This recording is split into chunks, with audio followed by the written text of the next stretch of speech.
श्री दाता धर्मराज की भक्ति और भगवान की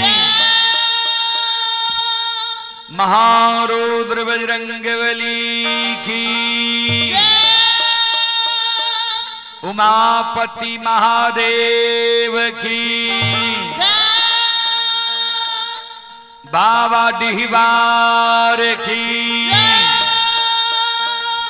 संत बाबा कारू खिरहरी की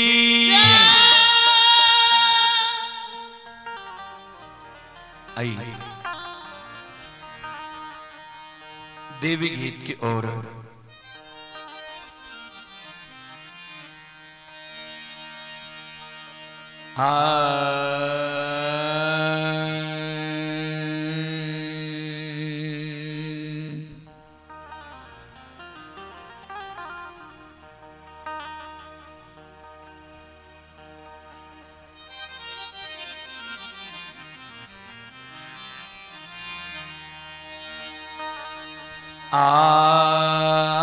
आए सोना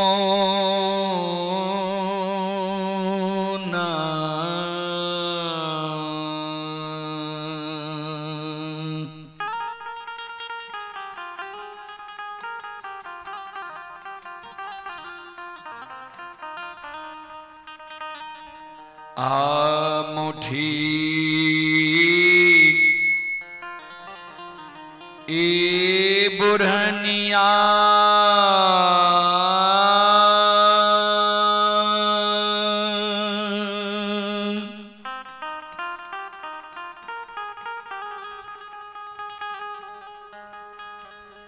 हे माँ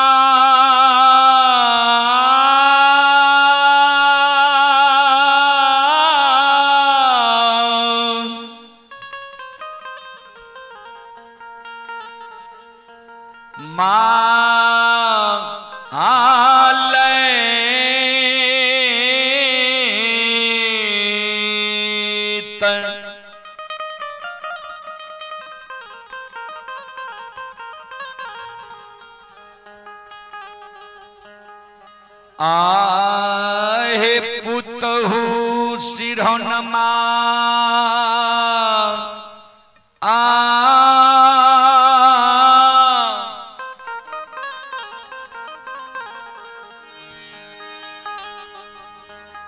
आलाई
ध्यान देवे श्रोता बंधु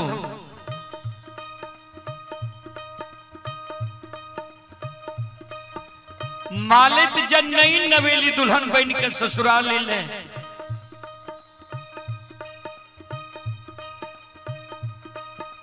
ससुराल में जब मालित का जल्दी झाड़ू बोरहन नहीं मिले समीर से घर आंगन नहीं बुहारे तो मालिक के सासू जी यानी बूढ़ी मां मालिक के उल्हन दे उपराग दे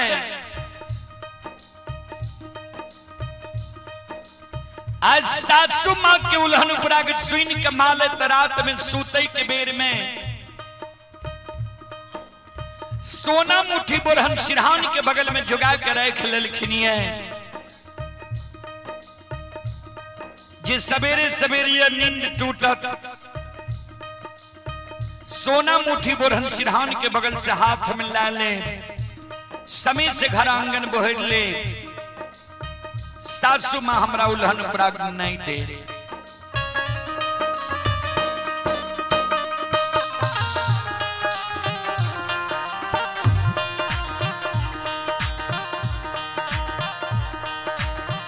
आय भेलई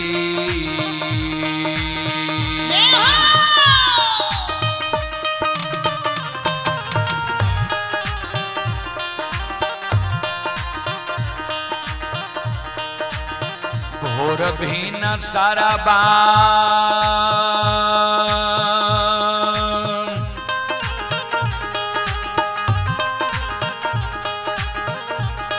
हे यो बाबू साहब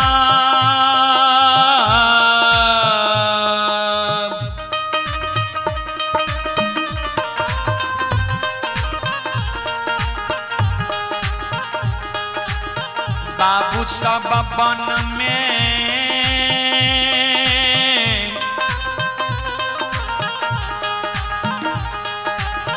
बोले छै कोयलिया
जेहन भिनसार होइ छै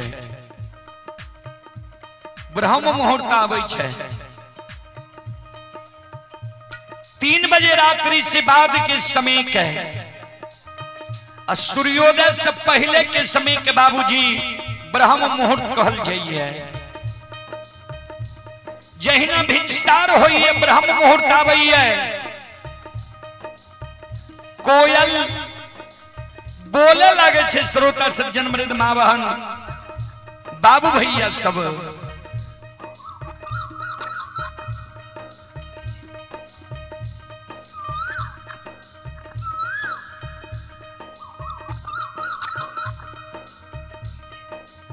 कोयल की आवाज जब मालिक के श्रवण कान में जाइए मालिक के नींद टूट जाए छे जय न मालत के नींद टूटे, मालत सोना मुट्ठी बोरहन सिरहान के बगल से हाथ में ला ले छे, लुहिक लुहिक के मालत घर आंगन बुहारे। ध्यान देवे श्रोता सज्जन वृंद, माँ बहन बाबू भैया सब।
शिरोमणि श्रोता बंधु मां बहन बाबू भैया सब जय हो।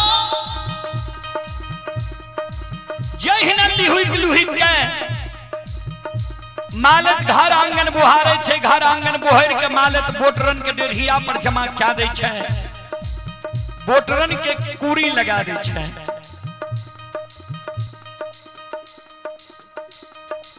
जय हिन मालत घर आंगन बोहर के डेढ़िया पर जमा कर दे छे, बोटरन के कूड़ी लगावे छे। तक में मालत के सासू जी यानी बूढ़ी मां के नींद टूट जाए छे। मालत के सासू जी जा आंगन जाए, मालत के देखे घर आंगन बोहर के डेढ़िया पर जमा क्या दिल के ये बोटरन के कूड़ी लगा दिल के ये। मालक के सासू जी सवेरे सवेरे मालक के उल्हन दे, उपराग दे। मालक के कहे गे धोछे गेल छहिया, केहन वंश खानदान में तू जन्म ललही है, केहन तोहर बाप भाई रहो, केहन तोहर माय भौजाई रहो, जे एको गो लूर सऊर सिखा के तोरा नैहर से सासुर ने भेजलको।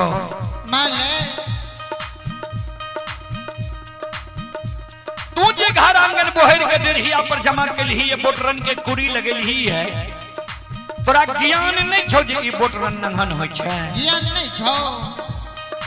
जिहने अल्लाह चाल व्यवहार तू नैहर में चले रहे, ओहने अल्लाह चाल व्यवहार तू सासुर में चले लागली है। माले लक्ष्मीदान के उल्हन खुराक बाबूजी मालत के सासू जी सवेरे सवेरे मालत के आंगन में जा रहले है।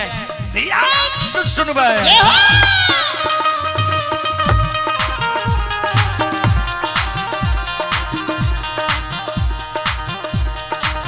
आगे नहीं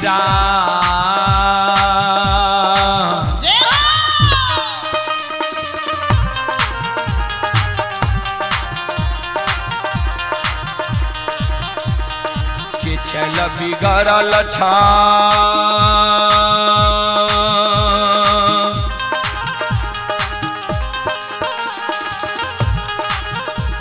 एक माले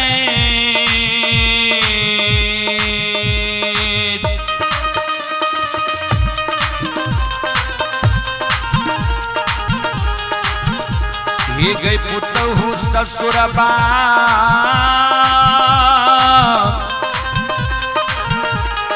में अलछ छो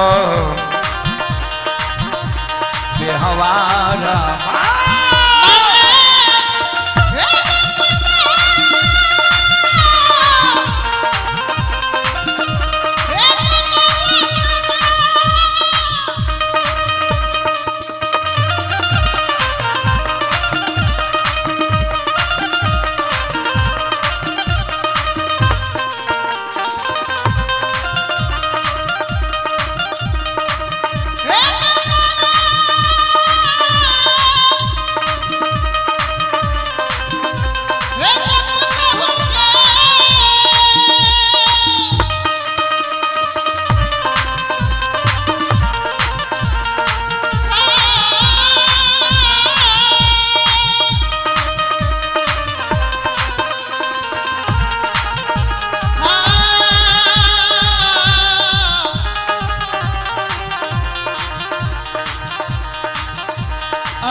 हे यो सकले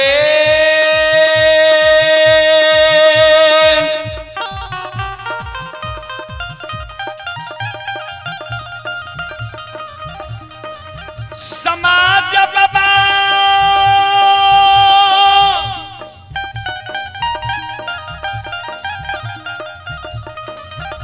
श्रोता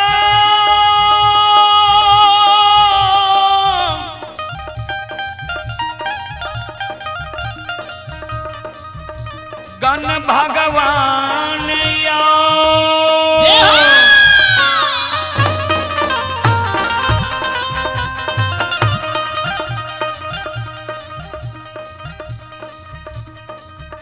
ये भगती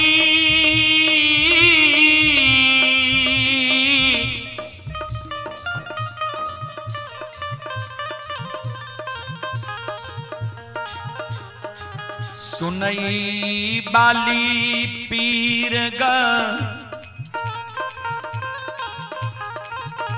पीर नगर के देवी तुल्य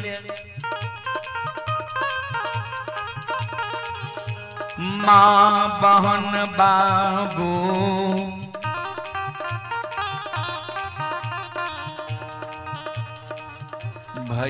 भैया सा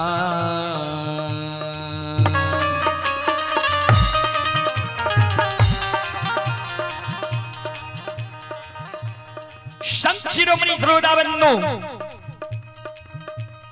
सासु माँ मालत के लक्ष्य निदान के उल्हन पराग दे रहे सासु माँ के उल्हन पराग सुन के मालत के आंख से आंसू गिरे लगे जार बाजार मालत सासु माँ के चरण में गिर के काने लगे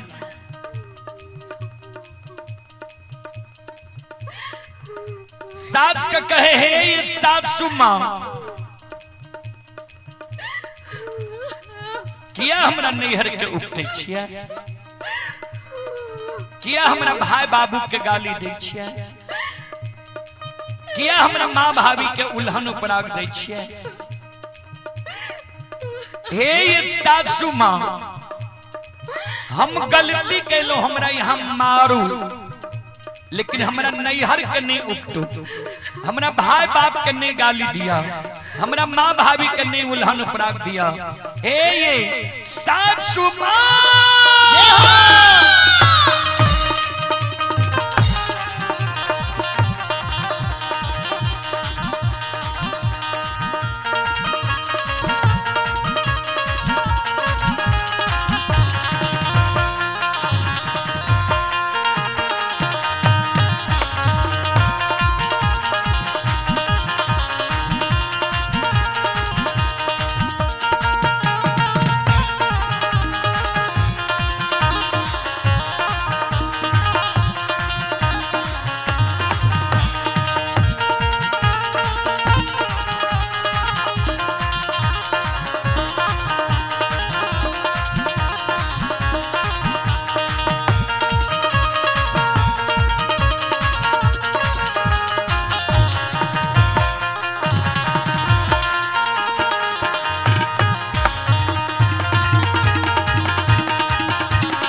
आय माफा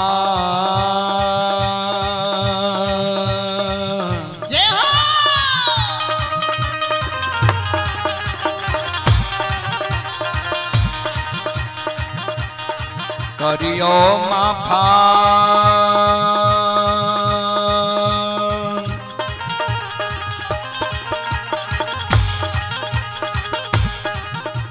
हे ये सासु माँ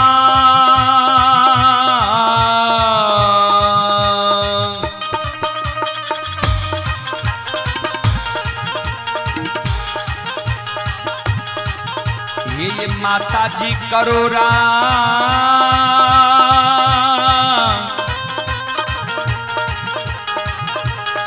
गलतिया अपराधा पा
बोलो बोलो माता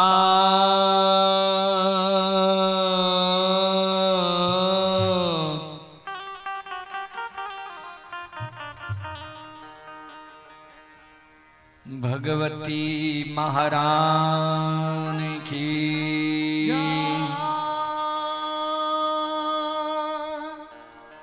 श्री दाता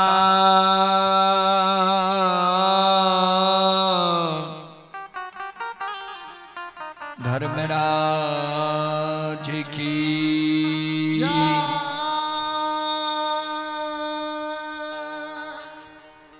श्रोता बंधु, अभी जो आप लोग यह कार्यक्रम देख रहे हैं, यह कार्यक्रम Rudal Panjiyar YouTube channel, Rudal Panjiyar Facebook page, Maithili hits Bhagat channel पर यह कार्यक्रम अभी लाइव चल रहा है। जो देश विदेश तक का लोग यह कार्यक्रम का अभी लुत्फ उठा रहे हैं। उसी कड़ी में कुछ श्रद्धालु श्रोता बंधु पुरस्कार भेजे हैं। मनीष कुमार जी की ओर से श्रद्धा के साथ बड़े उदार दिल से 11 रुपए की पुरस्कार ऑनलाइन फोन पे के द्वारा आए हैं। रविंदर शाह जी ग्राम नौवा बाखर हटनी जिला मधुबनी के निवासी हैं। उनकी ओर से 11 रुपए की पुरस्कार आए हैं। और शविंदर कुमार यादव जी, ये ग्राम पिपराही थाना लौकही जिला मधुबनी के निवासी हैं। श्रद्धालु की ओर से श्रद्धा के साथ बड़े उदार दिल से 21 रुपए की पुरस्कार ऑनलाइन फोन पे के द्वारा आए हैं। श्रद्धालु को बहुत बहुत धन्यवाद, लाख लाख शुक्रिया, बहुत बहुत साधुवाद। जय हो दानी श्रद्धालु की जय हो, उनके समस्त परिवार की जय हो। जय हो।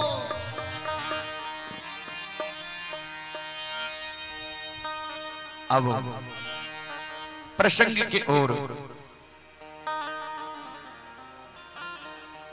प्रसंग में आए अपने सबके बीच श्रोता बंधु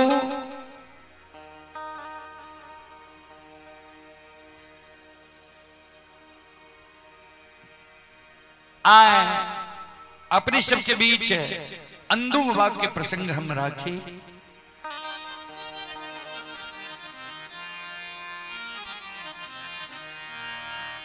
जी अंधु बाबा के दीन के भगवान दुर्दीन क्या दिल करे, समय के बिगाड़ दिल के रहे।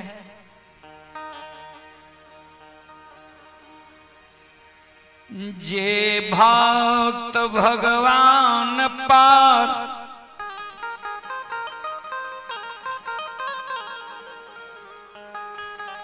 श्रद्धा विश्वास राखै छै, सब कुछ भगवान पर सौंप दै छै।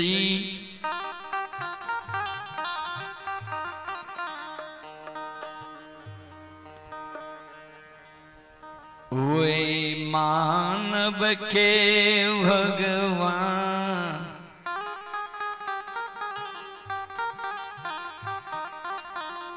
ए दुनिया में बेरा पार कै दई।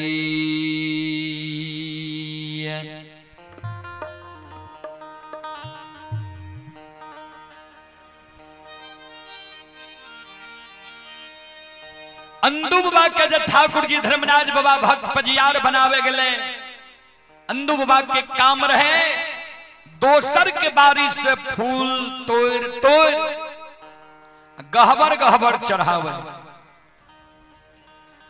ओइमें किछ अनाज मिले, किछ पैसा मिले, ओइसे अंधु बाबा के माँ और बेटा के गुजर जाए रहे।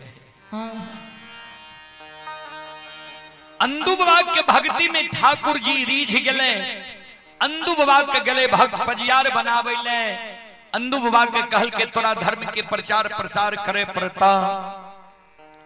अंधु बाबा कल के सरकार दिनचर्या हमर छिए जे भर दिन के गहबर गहबर फूल चढ़ावे छिए, किछ अनाज किछ पैसा मिले छे, माय बेटा के गुजर जाय छे। जे दिन अस्वस्थ भ जाय छिए, गहबर में फूल नहीं चढ़ा सके छिए, दोनों माय बेटा वो दिन भूखल रह जाय छिए। भूखल संतोष बहिनी सुत रही छी। हमरा से कोना यहाँ के भक्ति चलते सरकार। धर्मराज बाबा कल के अंधु अगर तू धर्म के भक्त पजियार बन जे भो, कोई चीज की कमी नहीं राखब तोरा।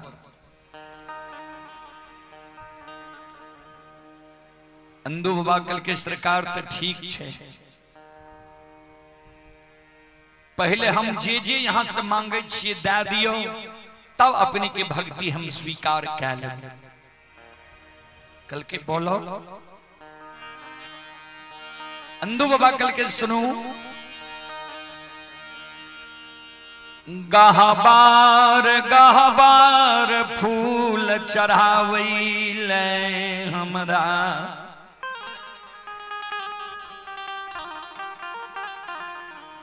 दौना फुलबारी दियो, होर की बैल दियो, डेढ़िया पर बखारी दियो। जास हमरा एहन दियो ये हमरा गहबर से कियो निराश भैकर नहीं जाए। हमरा गहबर अगर अंधा चल आवे, अंधा के हम अपना आंख से पान दादी आंख से सूझे लागे, बहिरा के पान दी कान सुने लागे, कोरहिया के पान दी काया सुंदर भै जाए, बांझी के पान दी कोई से बेटा बेटी हुए, लुल्हा लंगड़ा जो हमरा गहबर कोई कानल आवे ओकरा पर हम अछत छीट देबे, लुल्हा लंगड़ा हमरा गहबर से हंस के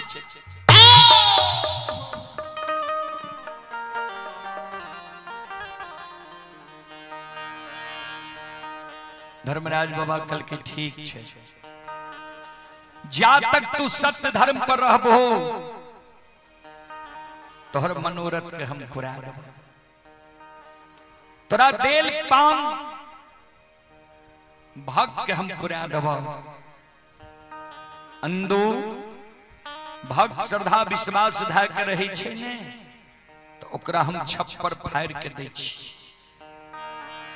अगर भक्त के नीति बिगड़ जाय छै फिर हम थप्पड़ मार के छीन लै छी।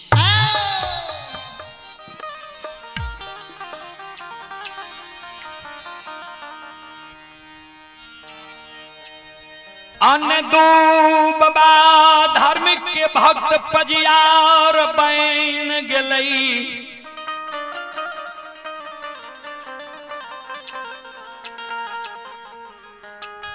अंदुबा सत्य धर्म पर जातक रहे जे अर्दसिया के पान दे मनोकामना पूर्ण भै जाए।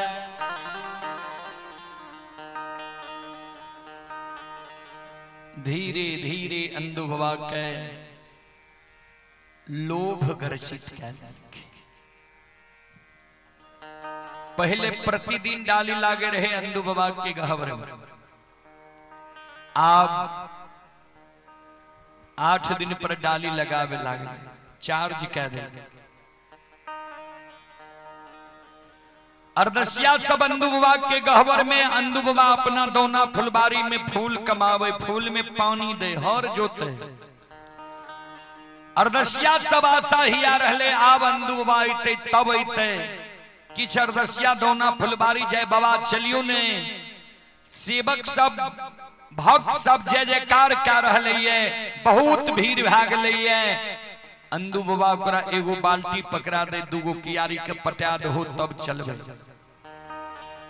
ककरे खुरपी पकड़ा दे, एगो कियारी फूल के कमा दहत तब चलबे। ककरे होर के लागन पकड़ा दे, दू आंतर घुम जाह तब चलबे, हमरो न काम धंधा छै। अर्दसिया सैन दूबा काम कराबे लागलई। भगवान अंदुबा पर विपक्ष हुए लागल। भक्त के सुरता जब भगवान पर रहे छे तो भगवान भी भक्त के ओर आवे छे। अगर सुरता हट जाय छे भगवान भी दूर भागल जाय छे। धर्मराज बाबा बजरंग बली के कहलकै अंधु के लोभ ग्रसित क्या ललकै ये, चलू आ प्रथम दिन अंधु गेहूं बुनै छे, चलू अंधु के कहबै ये दू शब्द हमरा धर्म के व्याख्या, धर्म के गीत हमरा सुना दे, धर्म की छिए सत्य की छिए समझा दे। देखबै जे अंधु दू शब्द हमरा गायब के सुनाबै छे कि नहीं।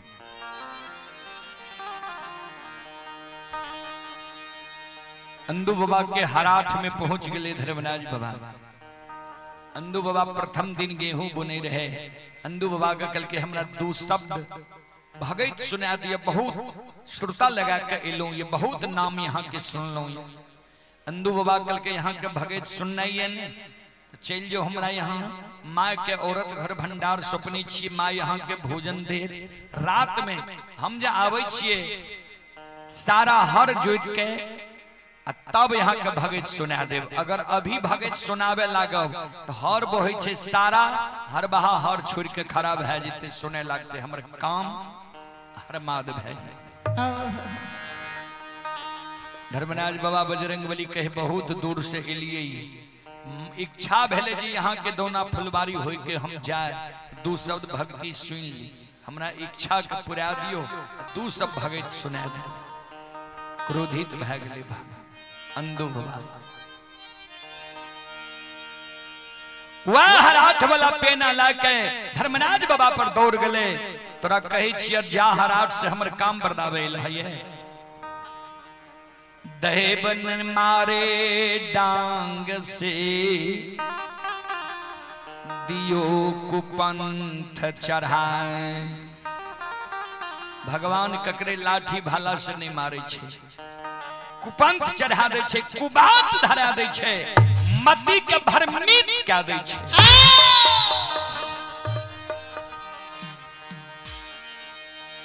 भगवान अंदुबा के मती के भरम भरमा दल के ये अंदुबा पागल के तरह क्या रह लई है। अंदुबा अपने हाथ से कुदाल लेकर दोना फुलवारी के फूल के काट के धरती पर गिरा दिया। 101 हर के बैल रहे हरखित बन जंगल में शैला बाग ढागले डेढ़िया पर सब बखारी बिला गले अर्दसिया जे गहबर आल रहे अपियास फैल गले जे अपने अंदुबा उमता बता पागल भ गले। अब फिर याद की लेते बुढ़ा बाबा सब कहे छे ने थोरवे धन में अंदु उमता बता भ भगवान की छापा लग गले अंदु बाबा पर। एहन दीन अंदुबा के भै गलई जे अंदुबा के माय भूखा के अन्न प्यासा के भोजन निवस्त्री के प्यासा के पानी निवस्त्री के वस्त्र दे रहे लुल्हा लंगड़ा के बिलमा के राखे रहे। वही अंदुबा के आय नहीं घर में खाए के लिए अन्न रहले लिए नहीं रहे के लिए घर रहले नहीं डेढ़िया पट्टाट रहले नहीं तन पर सुंदर वस्त्र रहले। अर्दसिया गहवर इन्हें बंद कर दिल के भारी अपियास मुकमा नगरी में फैले। नाम ते अंदुबा के जय जयकार रहे बहुत बड़ा रहे। भूलल भटकल जतेग रहे अंदुबा के यहाँ चल आवे वो अवस्था में माय मुकमापुर नगरी से पैंच उधार लाके वो भूलल भटकल के भोजन करा दे। एवं प्रकार से प्रत्येक समाज के घर द्वार से माय भोजन लाइब अनाज पैंच उधार लाइब के अब भोजन करा दिल के आय तक ककरे लौटा कर नहीं दिल के लौटा के देती है कहां से। अंदुबा ने हल जोते नहीं कुदार पारे नहीं कोई मजदूरी करे रहे कहां से देती है। अब अंदुबा के माय जेकरे दुआर जाए पैंच उधार ले वह अंदुबा के माय के फटकार दे हमरे घर द्वार देखल छतरा एक बेर पैंच उधार लागल लौटा के दिल है। एगो लोग के क्रेडिट अच्छा रहे छे पैंच उधार दे में मन लागे छे नहीं देबा आप पैंच जा भूखले मर जइहो। अंदुबा के लिए धीरे धीरे धर्म के प्रति फिर श्रद्धा बारहे लागले तो अंदुबा के दल फूल धीरे धीरे आवे लागले। अंदुबा के लिए भगत में माय के जे इने समाज के लोग नहीं दिल के पैंच उधार अंदुबा के माय मन में सोच लेल के आप अन्न के कारण मर जेबे भला छे पैंच उधार मांगे लाभ नहीं छे।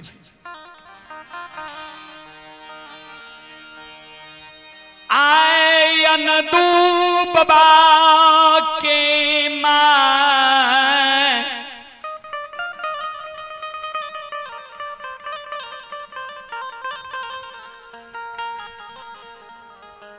गाहबार के ओसार पार पेट कुनिया देने छई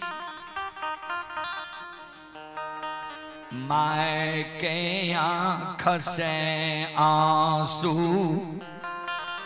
गिर रहलिए भगवान की स्मरण कर रही। ठाकुर जी कोई चीज के कमी भगवान मुकमा नगरी में हमरा नहीं रही। दौना फुलबारी रही हर के बैल रही डेढ़िया पर बखारी रही भूखा के भोजन प्यासा के पानी निवस्त्री के वस्त्र दई रही लुल्हा लंगरा के बिल में करा खई रही। हो ठाकुर जी आए एहन दिन हमर क्या दल है ये उजनी नगर में जी कोई माय बहन बाबू हैया हमरा पैंच उधार नहीं थे। हे विधाता हे परमात्मा आके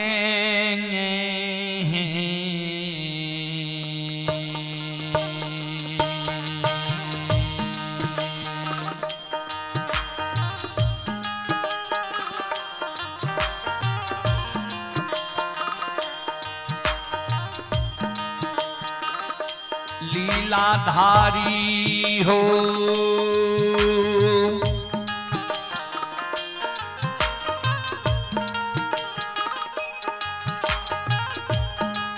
आओ के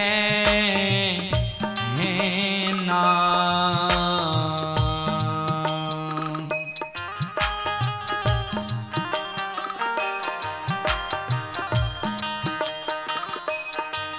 मोरती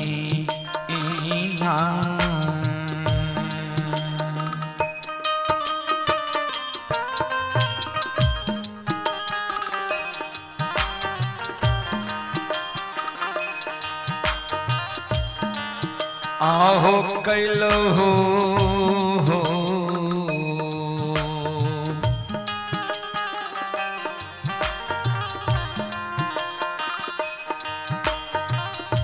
ठाकुर जी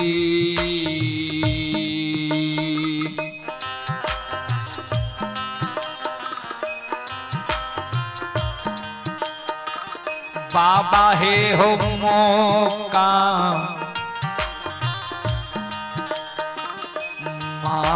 हो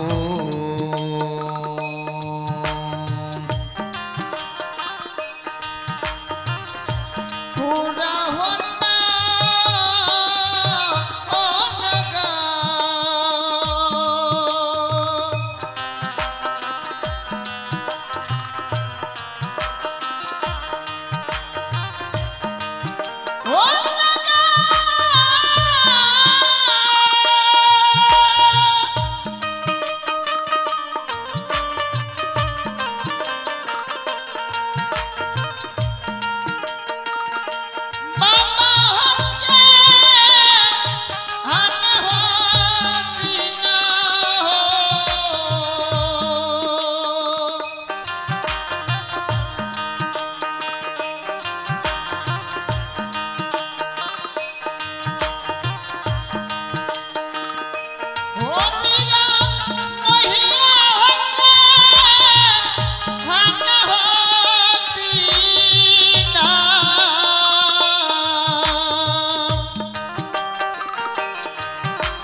केहन दीन भगवान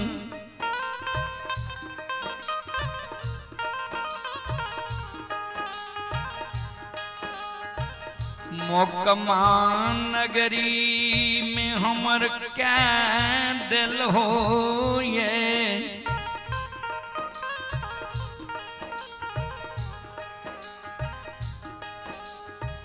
जे के करानी मोकमा नगरी में हम पैंच उधार देने होई बई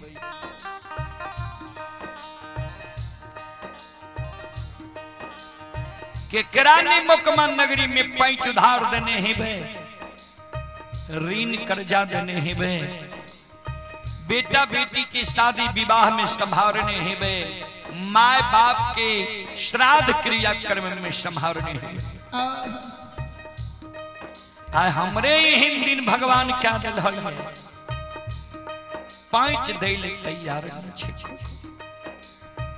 कहिया फिर हमर उ दिन घुरते भगवान। हो ठाकुर जी, हो धर्मराज, हो माली, आओ ये कहिया ये दिन,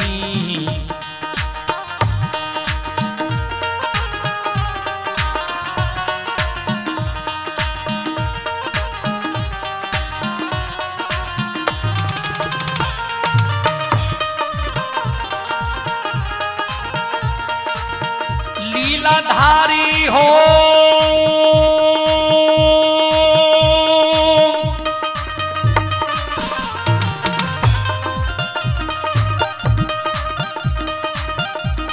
आओ कहिया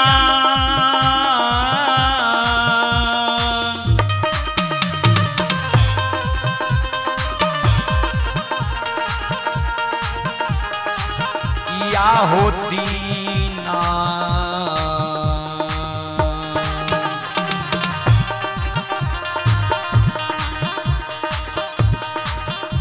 मोर लौटतई हो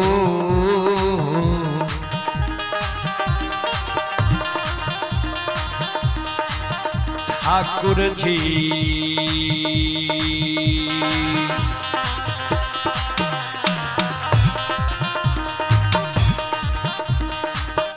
आओ बाबा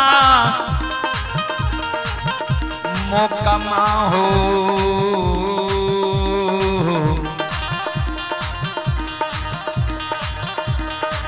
हे हो नगा,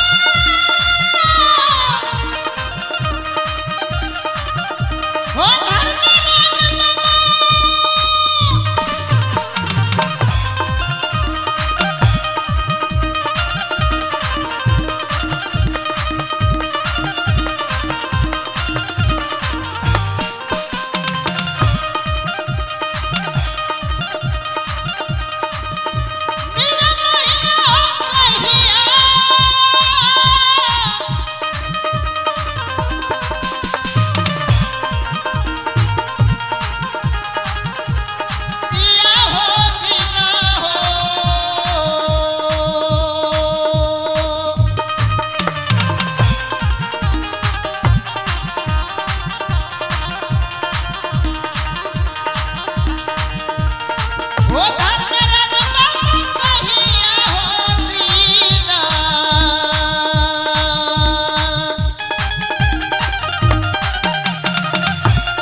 आई पुरस्कार की ओर आप हैं सज्जन कुमार। सज्जन कुमार की ओर से ऑनलाइन फोन पे के द्वारा श्रद्धा के साथ बड़े उदार दिल से शानदार 51 रुपए की पुरस्कार आए हैं। श्रद्धालु को बहुत बहुत धन्यवाद, लाख लाख शुक्रिया, बहुत बहुत साधुवाद। जय हो दानी श्रद्धालु की जय हो, जय हो दानी श्रद्धालु के समस्त परिवार की जय हो।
रात के सोच के गहवर के ओसार पर पेटकुनिया देनी छे।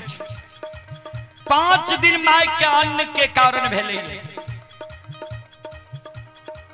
भूख से माय के आत्मा व्याकुल छे अन्न के कारण। 5 दिन से गरीबी के कारण सिर्फ पानी पी के माय छे।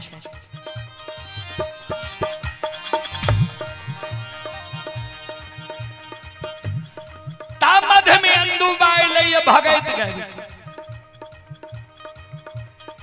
अंदू बाबा द्वार पर आवाज लगावे, माय गे माय, घर छे आंगन छे, घर आंगन से बाहर हो, द्वार पर आ।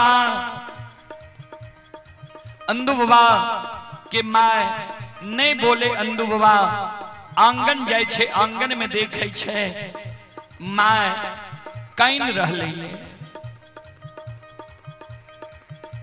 अंदू बाबा कल के की भेलो, किया आंसू गिरे छ, किया कानी छी। माय के आंख से आंसू गिरई,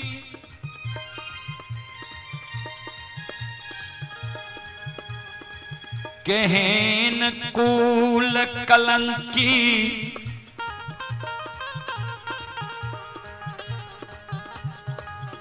बेटा तू हमरा कोई खसे जन्म ले लही है। जे कोई चीज के कमी भगवान मपमा नगरी में नहीं देने रहे।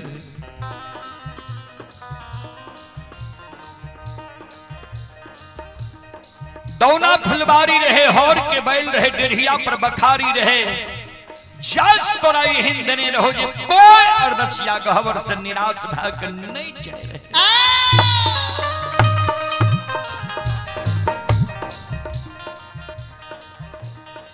रे अभागा, बिना पाप के लक्ष्मी द्वार से नहीं भागे। कौन पाप कैलही ये मुकमा नगरी में तो जे आए घर में खाए के लिए अन्न नहीं रहते।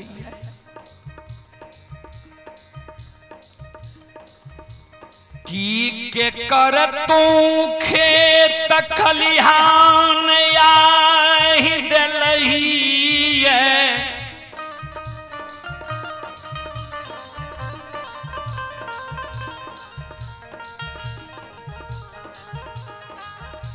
की के कर तू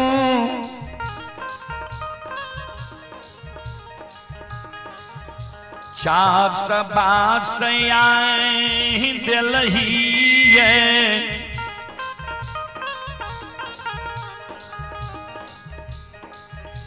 की के कर सुंदर बेटी पुतोहु के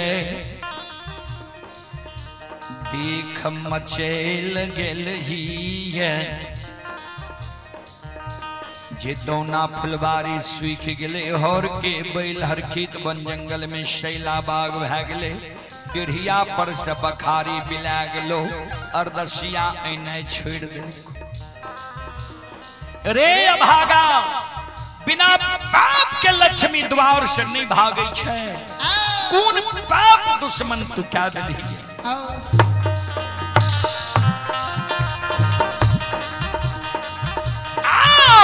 तोरे रे पापा से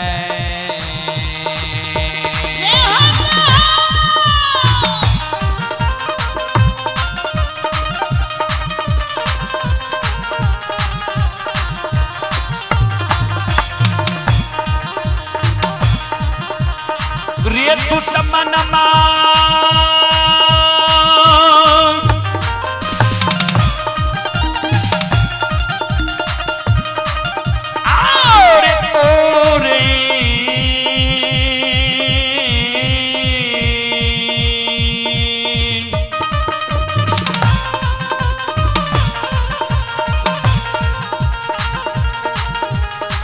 रे रे पापा से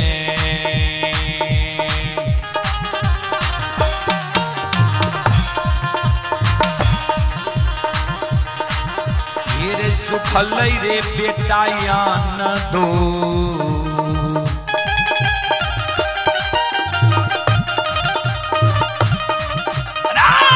दौना मौका मारे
सुनो सुनो सुन भैया सुन बा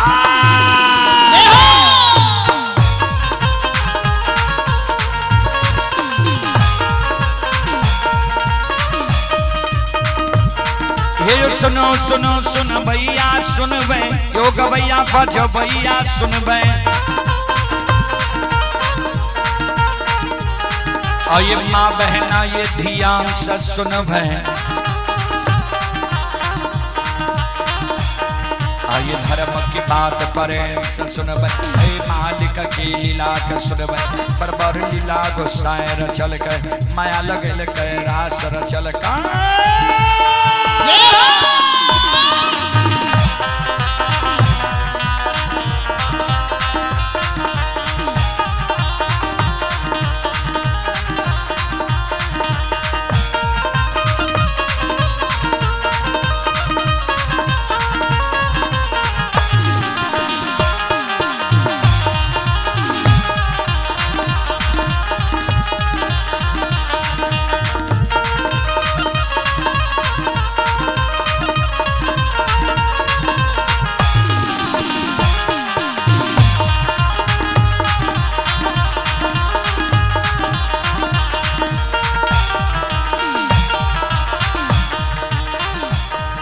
यो भागक बेर भगवती का स्मरण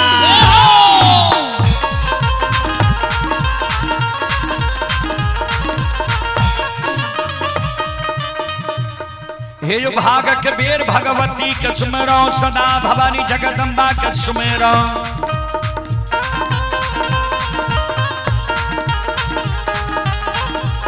हे यो ज्ञान देवैया गुरु बाबा का स्मरण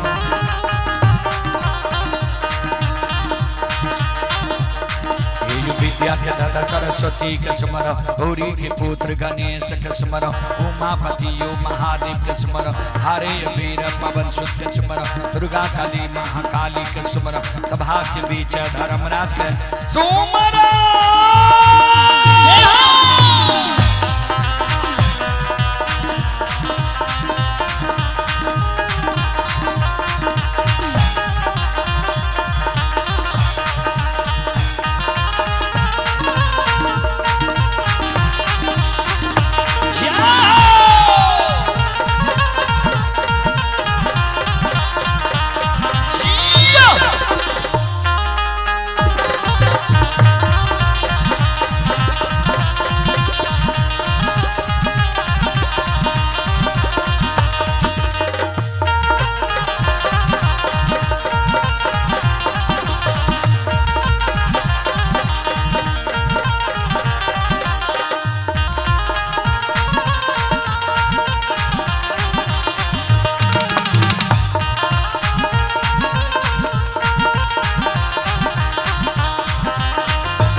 आई पुरस्कार की ओर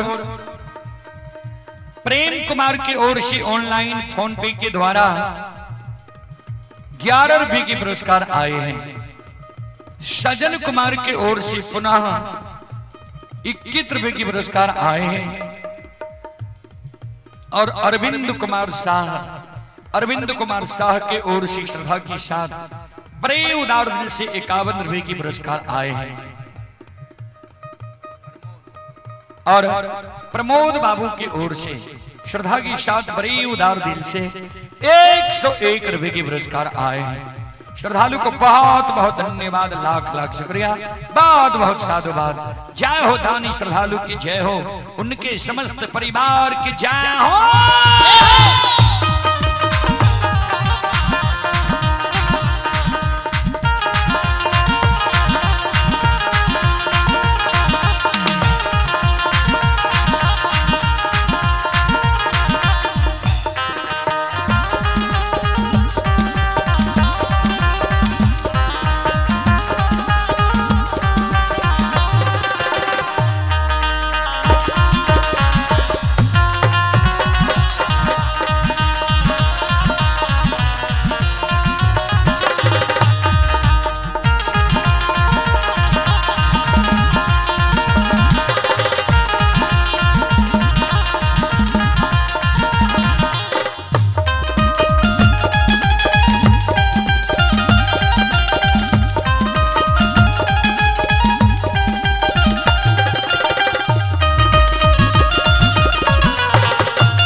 मोती ठाकुर की ओर से श्रद्धा के साथ बड़े उदार दिल से 21 रुपए की पुरस्कार ऑनलाइन फोन पे के द्वारा आए हैं। श्रद्धालु को बहुत बहुत धन्यवाद, लाख लाख शुक्रिया, बहुत बहुत साधुवाद। जय हो दानी श्रद्धालु की जय हो, उनके समस्त परिवार की जय हो।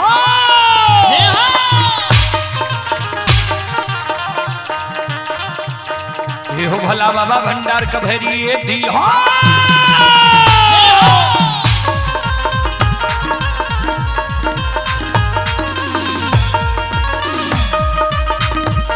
हे हो भला बाबा भंडार का भरी दी हो, ज्ञान के दीप सरस्वती जलई हो।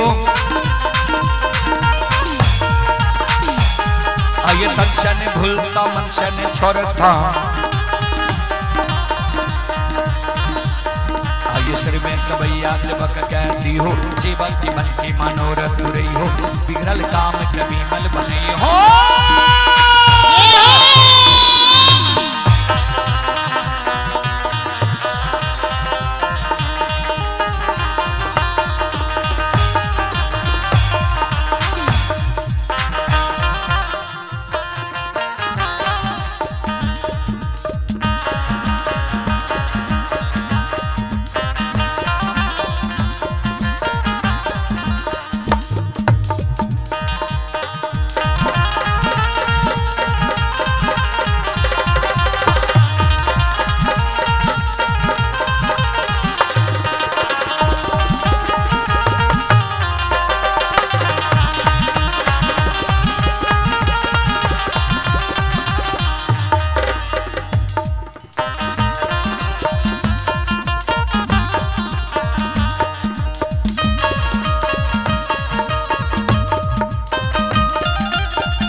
अंदुआ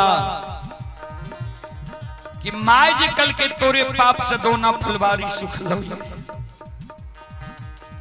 अंदुआ सिर पर हाथ लाकर कौने लगे, आइए सुजीत कुमार के ओर से 11 रुपए के पुरस्कार आए हैं। छोटू कुमार के ओर से ऑनलाइन फोन पे के द्वारा 21 रुपए के पुरस्कार आए हैं। सोनी देवी की ओर से ऑनलाइन फोन पे के द्वारा शानदार 21 रुपए की पुरस्कार आए हैं। अमित कुमार, ये अमित कुमार मंडल ग्राम झालारी ग्वालपारा जिला मधेपुरा के निवासी हैं। श्रद्धालु की ओर से 51 रुपए की पुरस्कार आए हैं। श्रद्धालु को बहुत बहुत धन्यवाद, लाख लाख शुक्रिया, बहुत बहुत साधुवाद। और अमित मास्टर सूरत से लाइव कार्यक्रम देख रहे हैं। अमित कुमार यादव ये खजूर देवा के निवासी जिला सहरसा के ओर से ये सूरत में अभी यह कार्यक्रम लाइव देख रहे हैं। श्रद्धालु की ओर से शानदार 21 रुपए के पुरस्कार आए हैं। पिंकू कुमार शर्मा की ओर से शानदार 21 रुपए के पुरस्कार आए हैं। श्रद्धालु को बहुत बहुत धन्यवाद, लाख लाख शुक्रिया, बहुत बहुत साधुवाद। जय हो धानी श्रद्धालु की जय हो, उनके समस्त परिवार की जय हो।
ये धर्म के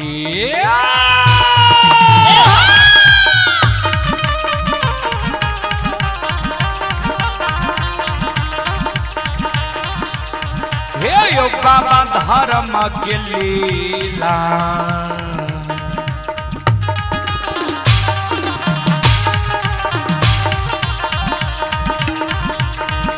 अपार छयो सुन भैया बाबा ये यो छलै दुनिया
पुरस्कार की ओर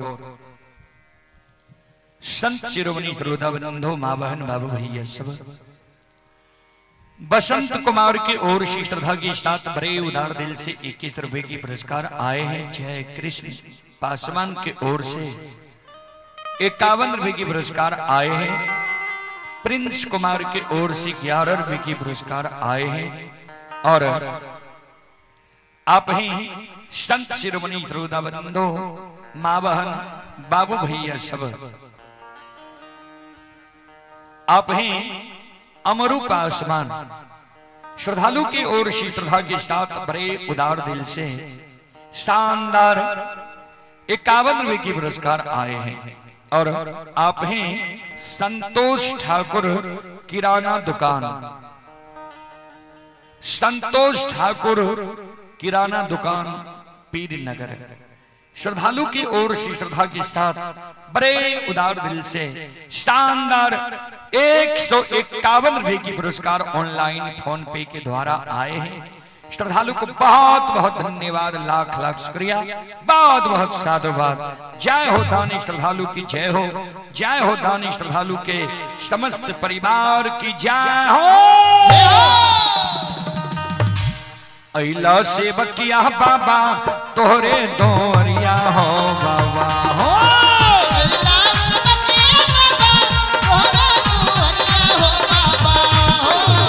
अइला सेवकिया बाबा तोहरे दोरिया हो बाबा हो,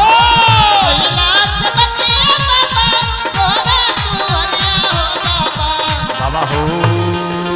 सेवक के मन के मनोरथ पूरी हो बाबा, बाबा हो।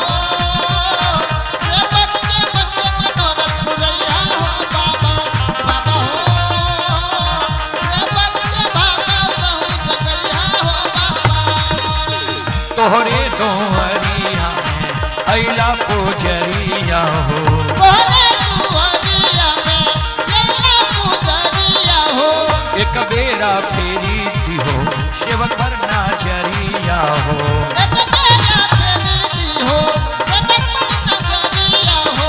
तेरो से ऐता सेवक तोहरे दोहरिया हो बाबा हो, तेरो से ऐता सेवक तोहरे दोहरिया हो बाबा हो, तेरो से ऐता सेवक तोहरे दोहरिया हो बाबा हो, तेरो से ऐता सेवक तोहरे दोहरिया हो बाबा हो। सेवक के बिगड़ी काम बने हो बाबा, बाबा हो। सेवक के बिगड़ी काम बनैया हो बाबा, बाबा हो। सेवक के भागा बहुत जगैया हो बाबा, बाबा हो। सेवक के मन के मनोरथ पूरैया हो बाबा, बाबा हो। सेवक के बिगड़ी काम बनैया हो बाबा। बोलो बोलो भक्ति और भगवान की। संतोष कुमार की ओर से श्रद्धा के साथ बड़े उदार दिल से 11 के पुरस्कार आए हैं। श्रद्धालु को बहुत बहुत धन्यवाद, लाख लाख शुक्रिया, बहुत बहुत साधुवाद।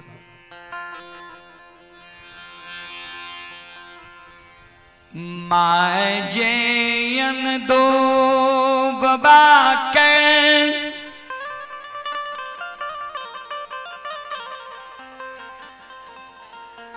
उल्लाहन उपरा गदई रहियन दो बाबा,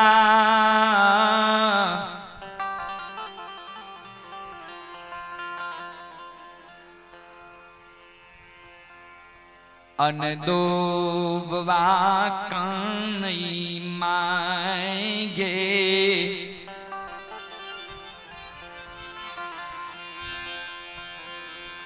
जाओ बालापन में ई उलहन उपराग हमरा देती ही, लोग बच्चा जैन के अमल नहीं करती है। जवानी उम्र में तू ई उलहन उपराग हमरा देती ही, जवानी मौन मतंग होई छे, लोग हमरा में दोष नहीं देखते।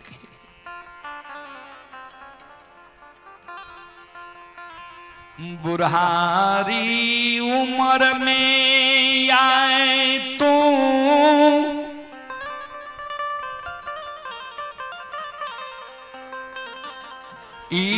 कलंक हमरा लगाबै छै समाज के लोग। ई बात सुन गेल होइतै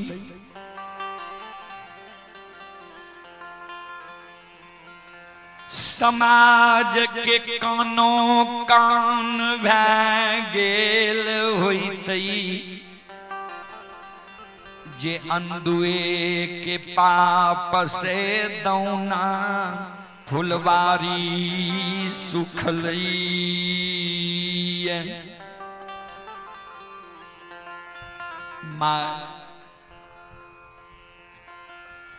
होइत बिहान जब समाज में चलबे समाज के लोग हमरा देखते हमरा कलंक देते कहते या पपियाहवा जा रहले या पपियाहवा के पाप से दौना फुलवारी सुखले। हर के बैलहल खेत बन जंगल में सैला बाग भेले डेढ़िया पर से बखारी बिलाए मां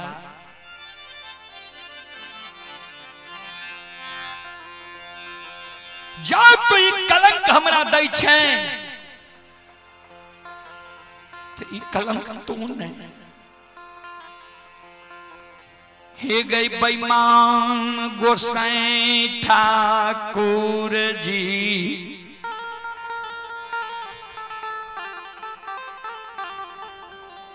धर्मराज बाबाई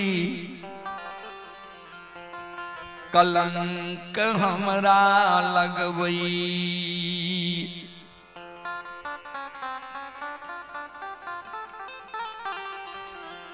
जाई कलंक हमरा लगवई छै तो गहबर घर में हम प्रवेश करे छियो गहबर घर के केबाड़ लगा ले छियो कुछ के चटाई पर गहबर घर में अन्न जल त्याग देबो प्राण के छोड़ देबो।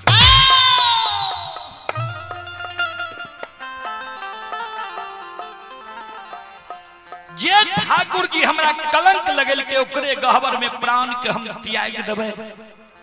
मां तोरा शपथ छौ जे तू गहबर के केबाड़ के नहीं खोली है।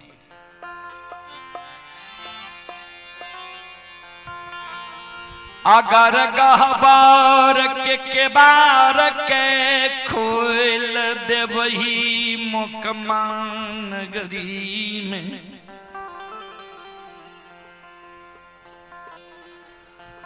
ए मलिया बेटा के तू जिंदा मुंह नहीं देख।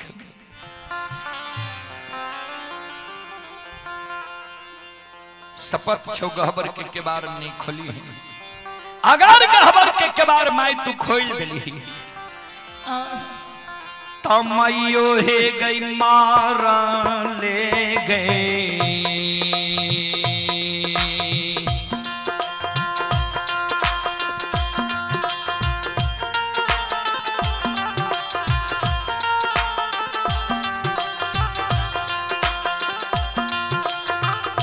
ये मेरी मैया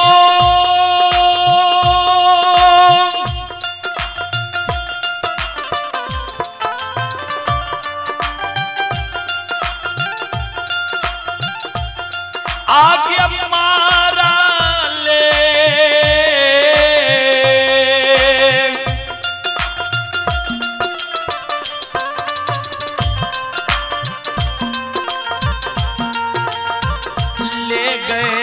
मालिया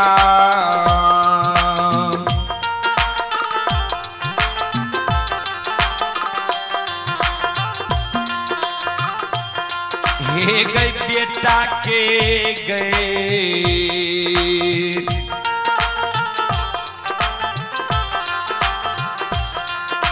मेरी माता ये जी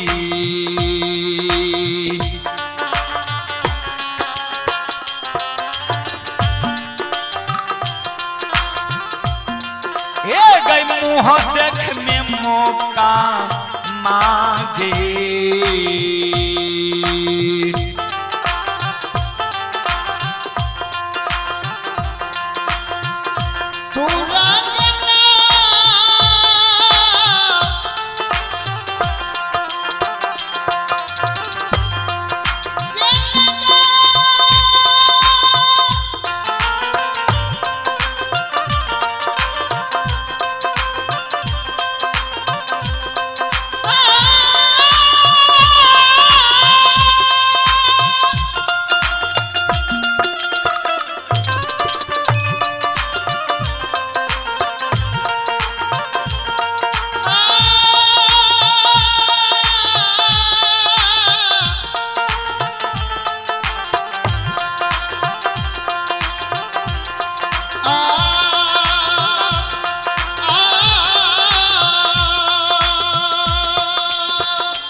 आइए पुरस्कार की ओर संत शिरोमणि त्रोदा बंधु मां बहन बाबू भैया सब आप ही राजकुमार यादव सोहा कॉलेज गेट के निवासी ही श्रद्धालु की ओर से 21 रुपए की पुरस्कार आए हैं और आप ही संत शिरोमणि त्रोदा बंधु राजेश कुमार साहब के सुपुत्र अंशराज बाबू और ओम बाबू ग्राम पोस्ट पीरी नगर थाना ग्वालपारा जिला मधेपुरा की तरफ से श्रद्धा की साथ बड़ी उदार दिल से 251 रुपए की पुरस्कार आए हैं। श्रद्धालु को बहुत बहुत धन्यवाद, लाख लाख शुक्रिया, बहुत बहुत साधुवाद। जय हो दानी श्रद्धालु की जय हो, उनके समस्त परिवार की जय हो।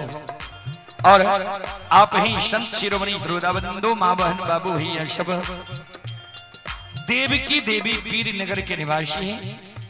माताजी देवकी देवी की ओर से 25 रुपए की पुरस्कार आए हैं और मुकेश पीलर उद्योग पीर नगर मधेपुरा, मुकेश पीलर उद्योग पीर नगर मधेपुरा श्रद्धालु की ओर से 51 रुपए की पुरस्कार आए हैं और श्रद्धालु का कॉन्टैक्ट नंबर है 7482906314। अगर पीलर लेना चाहते हैं तो इस नंबर पर आप लोग कॉन्टैक्ट कर सकते हैं, संपर्क कर सकते हैं। शंभू मालाकार पीर नगर के निवासी शंभू मालाकार के ओर से शानदार 51 रुपए की पुरस्कार आए हैं। श्रद्धालु को बहुत बहुत धन्यवाद, लाख लाख शुक्रिया, बहुत बहुत साधुवाद। जय हो दानी श्रद्धालु की जय हो, उनके समस्त परिवार की जय हो, जय हो।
अंधुआ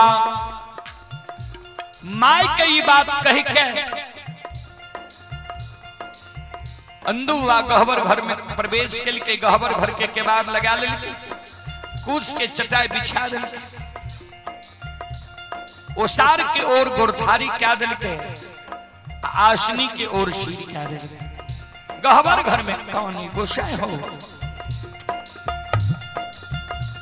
यहाँ कलंक लगावे के कारण हमरा धर्म के भक्त फजियार बने रहा, प्रचारक प्रसारक बने रहा। जाओ हमरा कलंक लगा दिल हो, आप मुकमा नगरी में हम जिंदा रहे के भगवान की करबे। अनदू बाबा कौनई गहबर में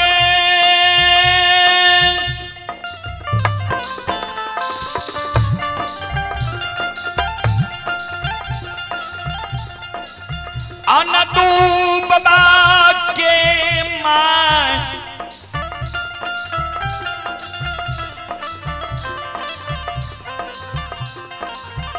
गहबर के ओसार पर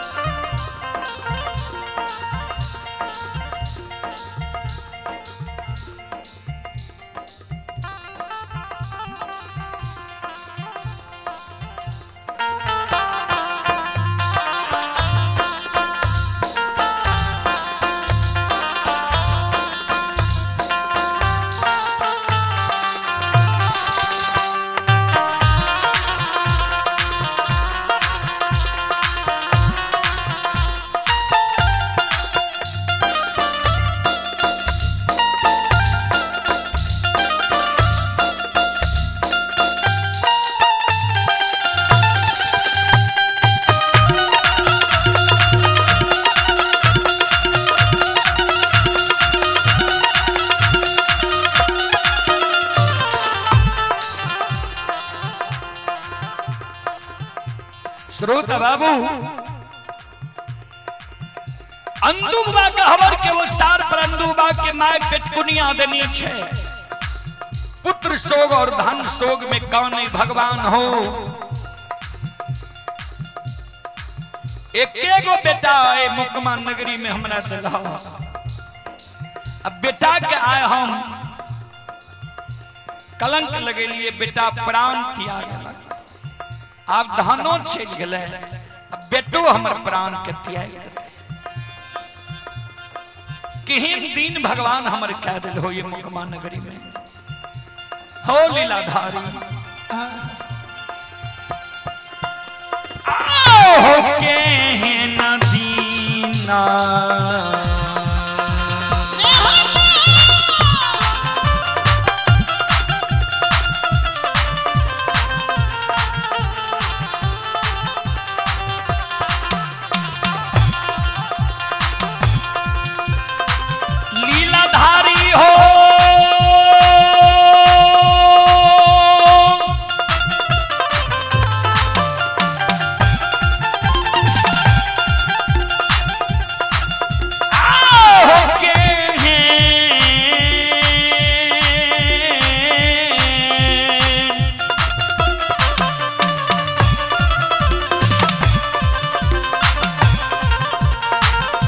न दीना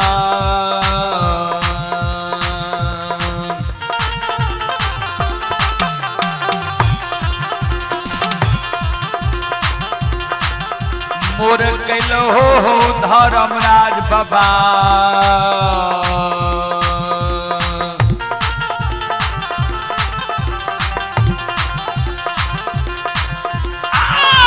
बाबा मोकमा हो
कहीं दीन भगवान हमर क्या दिल हो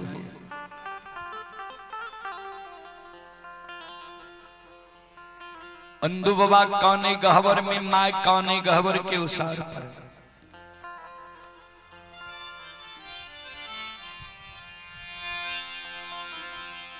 माए बेटा के कान बसे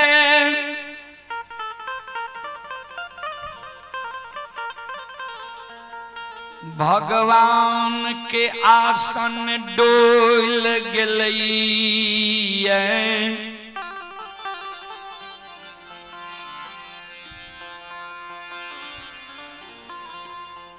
ठाकुर जी धर्मराज बाबा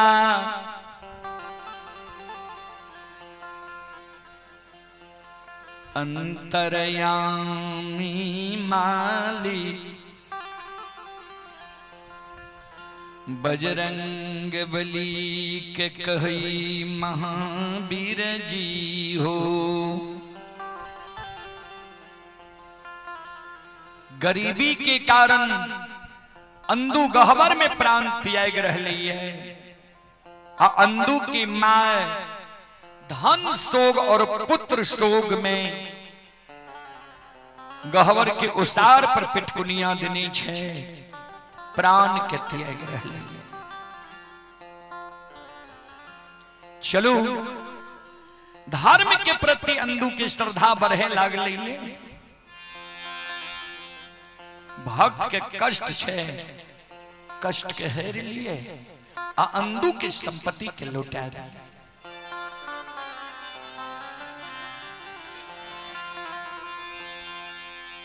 बजरंग बली कल के सरकार कौन रूप में जेबे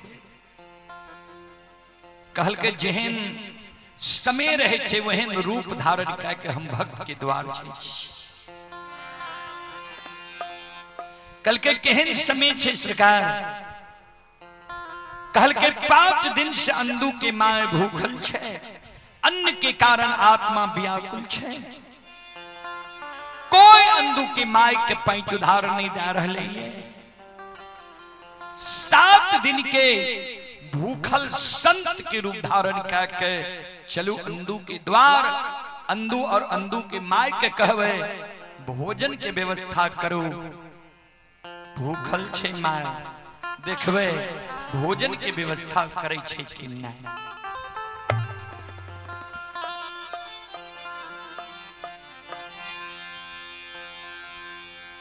धर्मराज बाबा बजरंग बली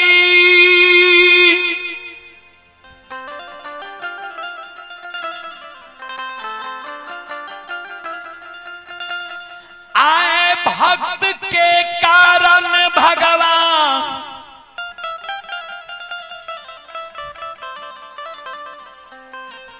माया के विस्तार ठाकुर जी क्या दिल कही है। संत शिरोमणि श्रोता बंधु माँ बहन बाबू भैया सब ध्यान से सुनो। हे माया बाबा विस्तार करल का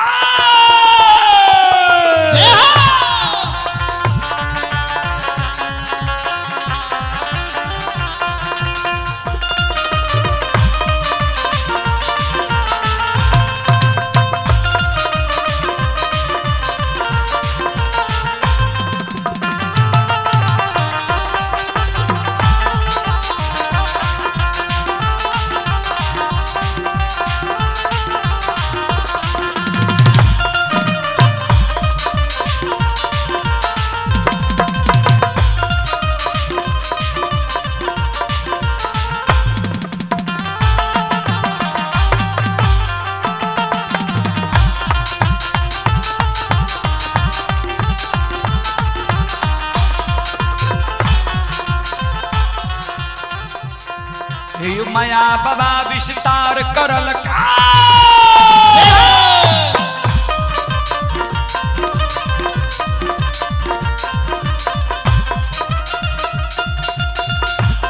हे माया बाबा विस्तार करल कई अपन रूप के छोड़िए दिल के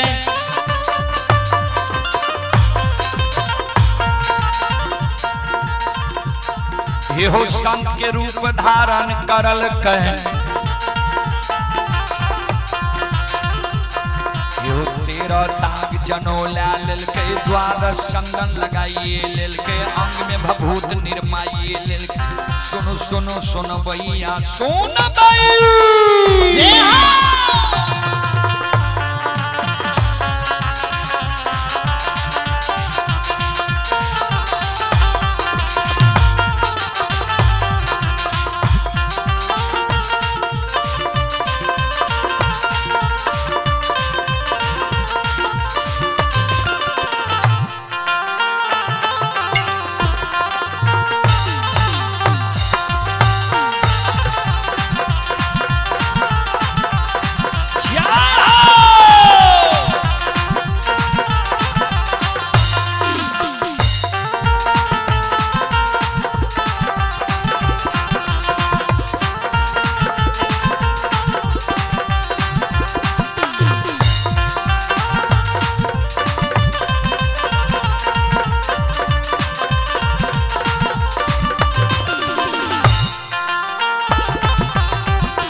आइए पुरस्कार की ओर नीरज कुमार की ओर से 11 रुपए की पुरस्कार आए हैं। अमरेश कुमार की ओर से श्रद्धा के साथ बड़े उदार दिल से 21 रुपए की पुरस्कार ऑनलाइन फोन पे के द्वारा आए हैं। दिलीप शर्मा के पोता अनुराज कुमार, दिलीप शर्मा के पोता हैं अनुराज कुमार की ओर से श्रद्धा के साथ बड़े उदार दिल से 101 रुपए की पुरस्कार आए हैं। श्रद्धालु को बहुत बहुत धन्यवाद, लाख लाख शुक्रिया, बहुत बहुत साधुवाद। जय हो दानी श्रद्धालु की जय हो, उनके समस्त परिवार की जय हो, जय हो।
भला बाबा भंडार कभरी दी हो,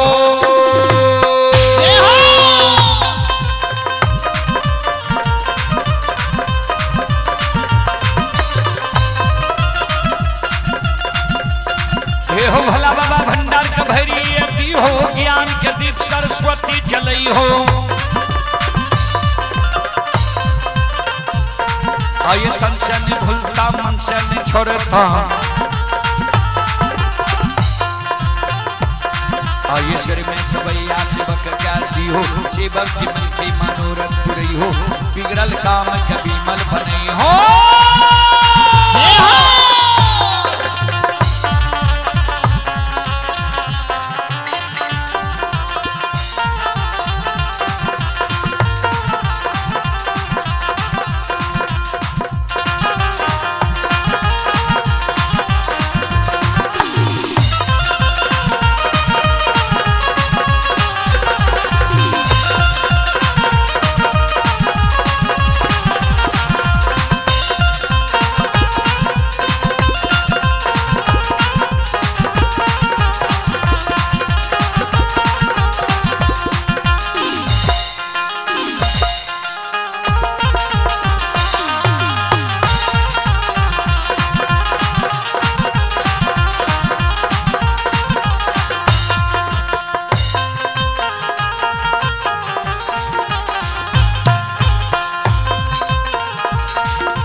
ठाकुर जी धर्मराज बाबा अब बजरंग बली आकाश मार्ग से मुकमा नगरी के सीमा पर आवे सीमा पर से पैदल अंधु बाबा के द्वार के ओर जा रहे बाबूजी संत शिरोमणि श्रोता बंधु हे देवता सतरंगिया छिया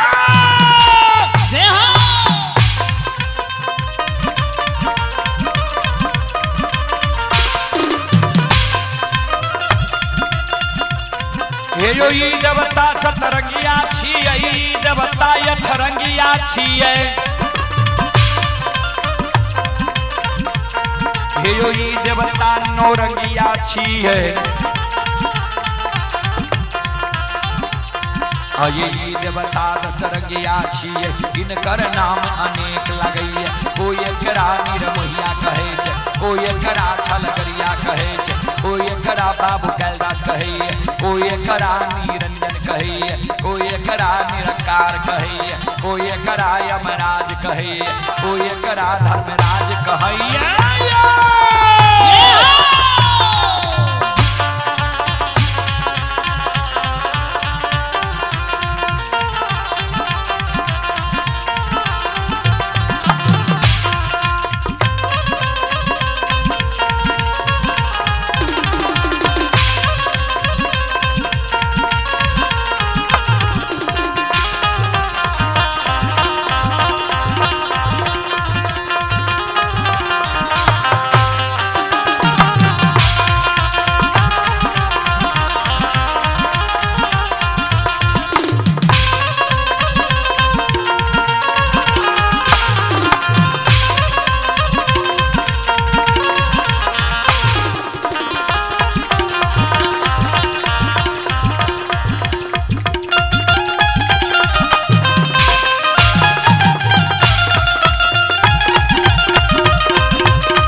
आय धर्म की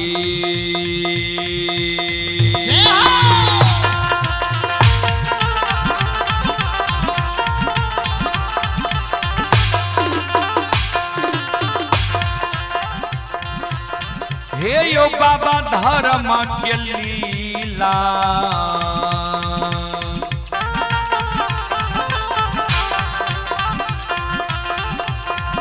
अपार छयो समाज बाबा हे यो छलै दुनिया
धर्म के लीला दुनिया में अगमय अपार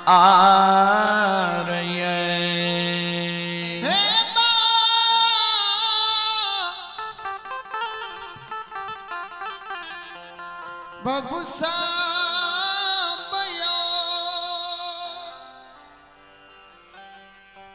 श्रोता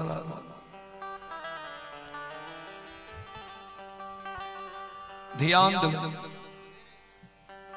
सज्जन बन।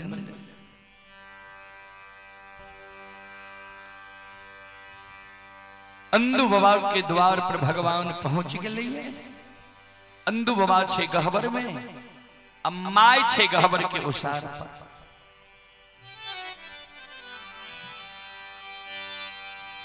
अंधु बाबा कलंक के कारण प्राण गहबर में त्याग रहलिए माय धन सो गया पुत्र सोग में प्राण त्याग रहलिए। श्रोता बाबा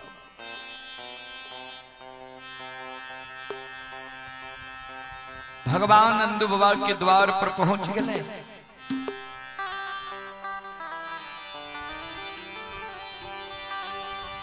बजरंग बली करिया कमल के आसन लगा दिल। धर्मराज बाबा कल के बजरंग बली के गृह पैत के आवाज लगे बहुत, तब ने बुझते जे हमरा द्वार पर क्यों अइले। कल के सरकार कौन नाम से आवाज लगेबे।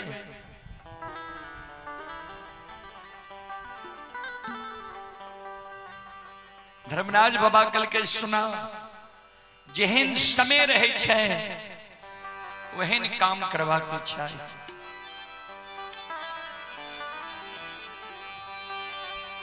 हे हो 5 दिन से अन्न दुख माय भूखल छई, घर में राशन सीधा सामग्री नहीं छई। 7 दिन के भूखल संत के रूप धा के अंधु के द्वार लिया। ता अगर अंधु भक्त कहे के सोर पारवहन ता एहन नहीं हुए जे जैन जा से नित्य अंधुदानी कह के सोर पार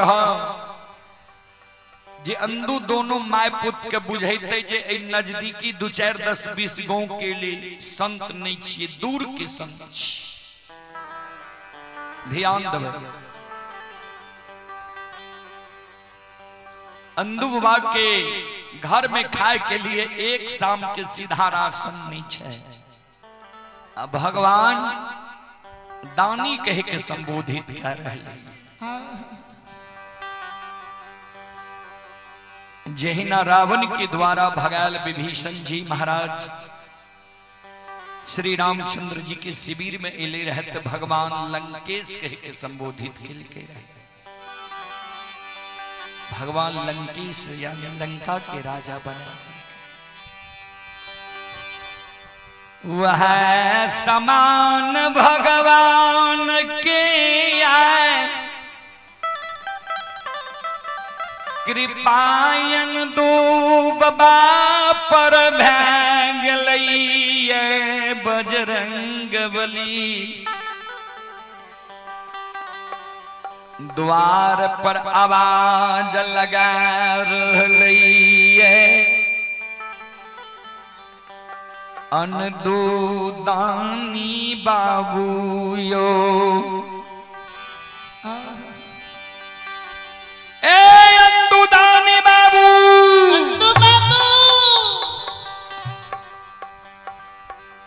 घर छिए आंगन छिए, घर आंगन से बाहर होबू द्वार पर आबू।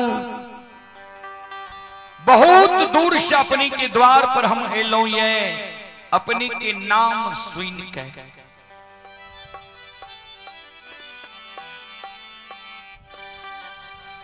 ध्यान दो।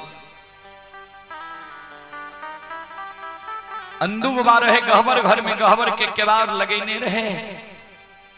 माय के कान में अंधु बाबा कि माय के कान में भगवान के आवाज छे।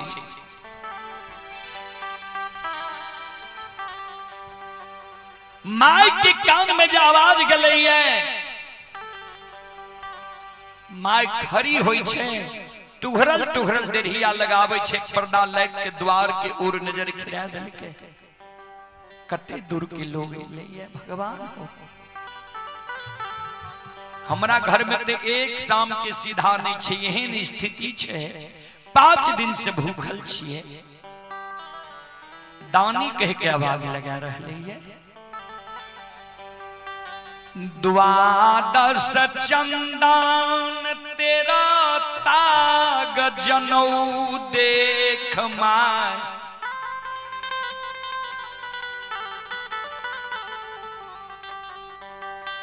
एक लोटा जल लई छई, द्वार पर जाई छई, जल राख दई छई, दोनों कर जोर माय प्रणाम करे। बाबा कते दूर से आना भेले हमरा द्वार, कौन आसे कौन कारण से हमरा द्वार पर एलिए।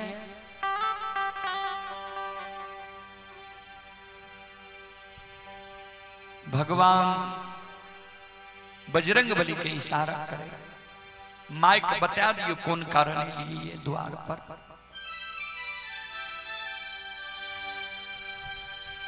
बजरंग बली अंडू बाबा के माइक कहे, माता राम सुनो,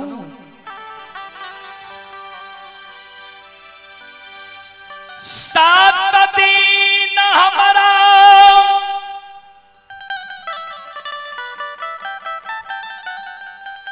बात में बीत गई है,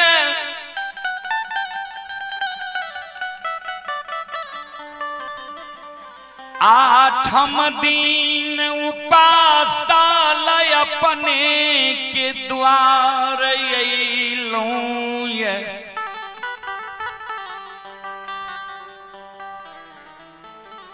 अन्न के कारण प्राण व्याकुल भैर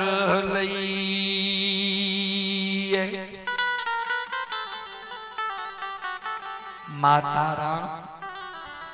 7 दिन हमरा बाट में बीत गए, 8वें दिन अपने द्वार एलू ये। अंदू दानी बाबू के हाथ से परोसा लगा, जब भोजन हम क्या लेवे, 7 दिन से जो हम व्रत में रह लिए, पार्वन हमर सफल भा जेते। माता 7 दिन कते भेले अपने जाने हेबे, आई कारण कहे माय के जे अपने जाने हेबे, 5 दिन से माइयो भूखल छ। घायल के कति घायल जाने, जो कोई घायल हो,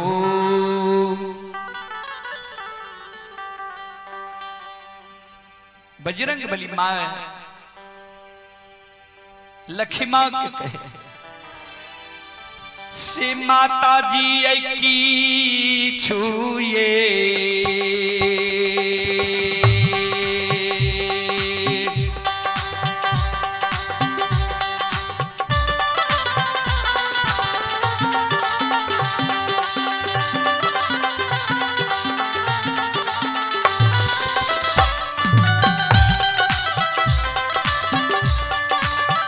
ये धर्म तमा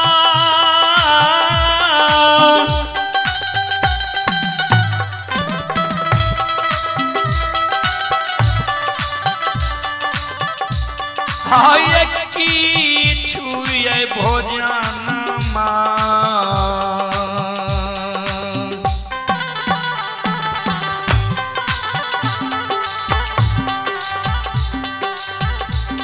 आ कराइए दियो ये,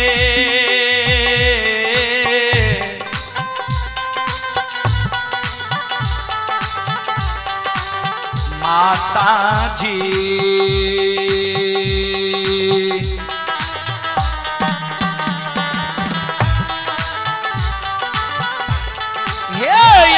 माता मौका माये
आइए पुरस्कार की ओर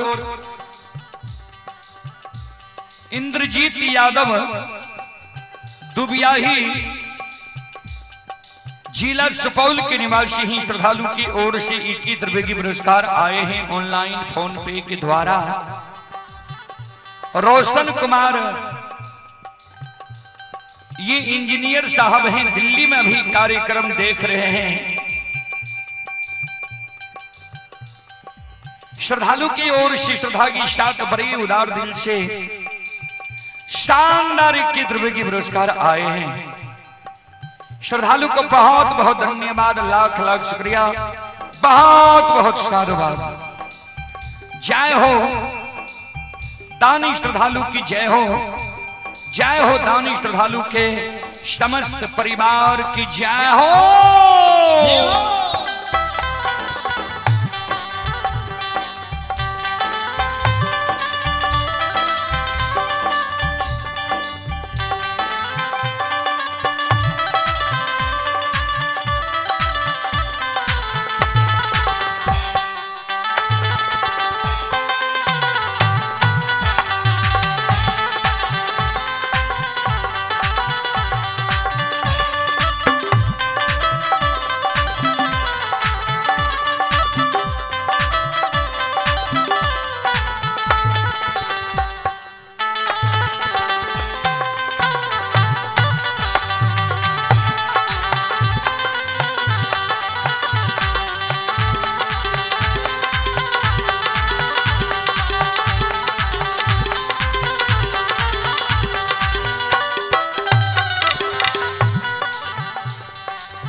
अंधु हुआ कि माई के कान में जो आवाज गई जे 7 दिन के भूखल छी मां, अंधु हुआ कि माई के आंख से आंसू टपक गए। माय आंसू संहारने आंगन एले। हे भगवान 5 दिन के भूखल हम छी, अन्न के कारण जे हमरा घर में सीधा राशन नहीं छै। 7 दिन के भूखल संत के हमरा द्वार भेज देल है।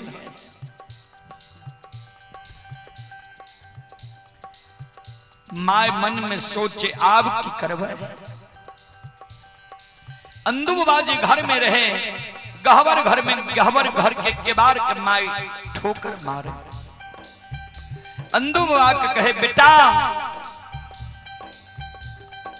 एक बेर गहवर के केबार खोल, नित्य आय द्वार के मर्यादा नहीं बचतो।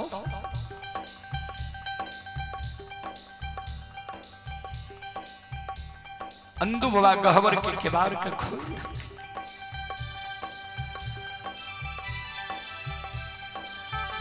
वो सार पर एले, माय की भेलो, किया कही छी द्वार की मर्यादा नहीं बचता।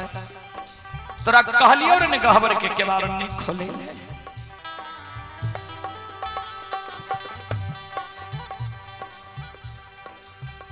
माय कौन है? तोरा जो कहलियो ने गहवर के केबार लगा ली, शपथ दे दी। अपना तो भगैत गईने घुरे छिए, भोजन मिल जाय छो। घर में की भै रहलै छो तोरा मालूम?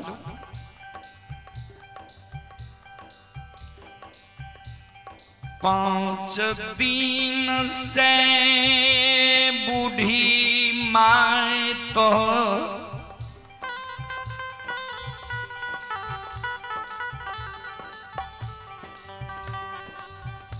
अन्न के कारण मुकमा नगरी में भूखी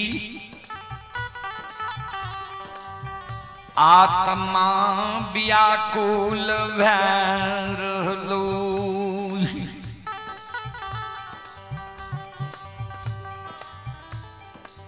सात दिन के भूखल जोरा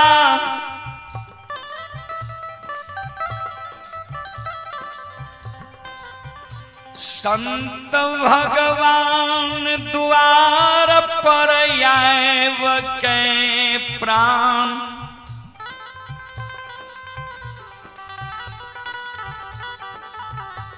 त्याग रहलो।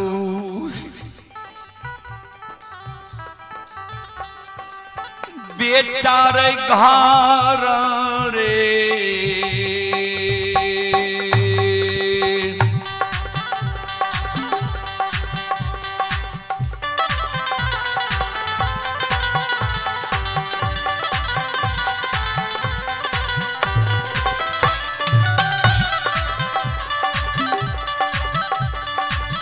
रे बेटा तू घर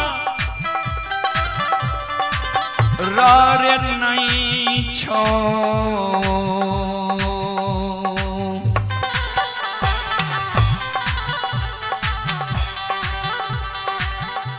हेरे खर्ची रे बेटा दो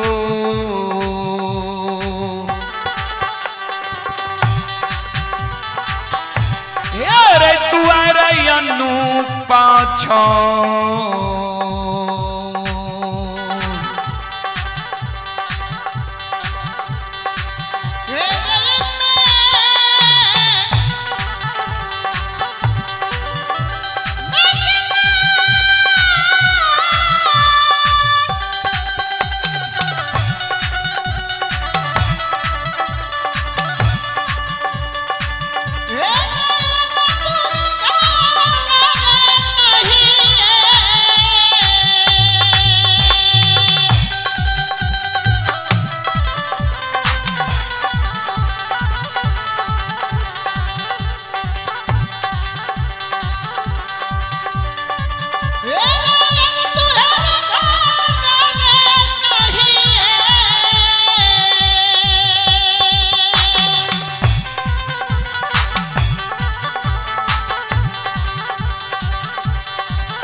पुरस्कार की ओर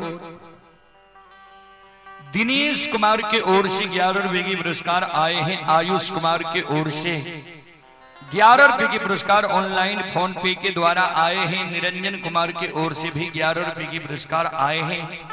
रणविजय राय जी घोंघीपुर थाना महिषी जिला सहरसा के निवासी ही ये श्रद्धालु दुबई में अभी यह कार्यक्रम लाइव देख रहे हैं। श्रद्धालु की ओर से श्रद्धा के साथ बड़े उदार दिल से 51 रुपए की पुरस्कार ऑनलाइन फोन पे के द्वारा आए हैं। श्रद्धालु को बहुत बहुत धन्यवाद, लाख लाख शुक्रिया, बहुत बहुत साधुवाद।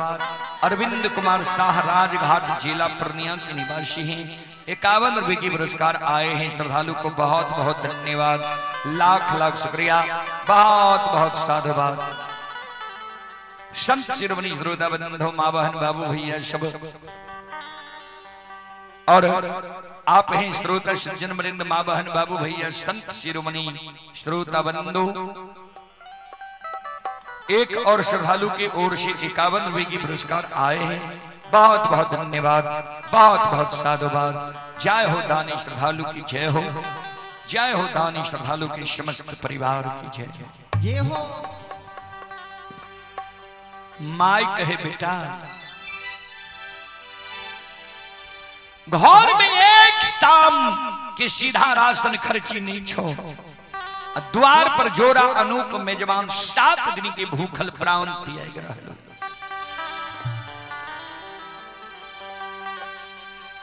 केना पैत जे हे रे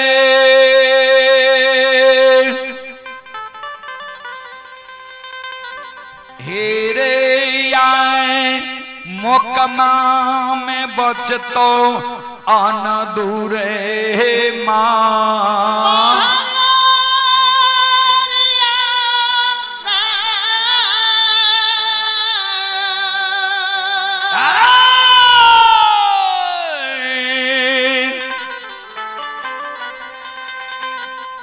बेटा हेरे मो कामा हेरे पुराना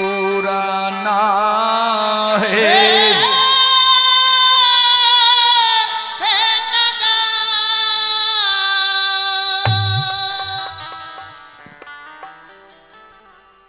केना पैत बचतो अंदु बाबा कल के यह कारण कानी छी। 360 घर मालाकार छे मुकमा नगरी में। केकरा ने हमर उपकार काल छे, केकरा ने पैंच उधार दिलिए।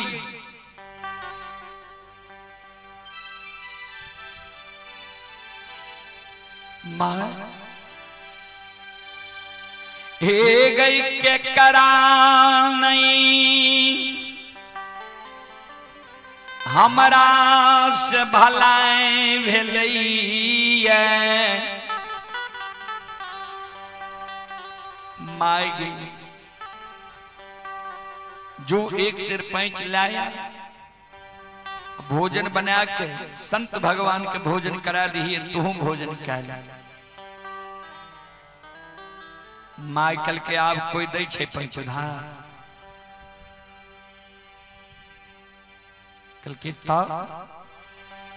कल के जेकरे द्वार जाय छी वहां लिलहुआ के भगा दै छी। आय तक जेकरा से पैंच उधार ले लिए ये दिलही तू।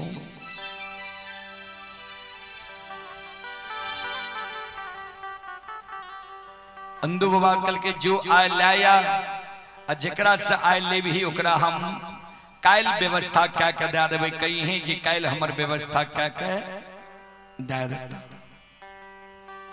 आइए आप हैं शिव्यांश कुमार, ये रौता खंड मधेपुरा के निवासी हैं। गुड़गांव हरियाणा में यह कार्यक्रम लाइव देख रहे हैं। 21 रुपए की पुरस्कार आए हैं। श्रद्धालु को बहुत बहुत धन्यवाद, लाख लाख शुक्रिया, बहुत बहुत साधुवाद। जय हो दानी श्रद्धालु की जय हो, उनके समस्त परिवार की जय हो।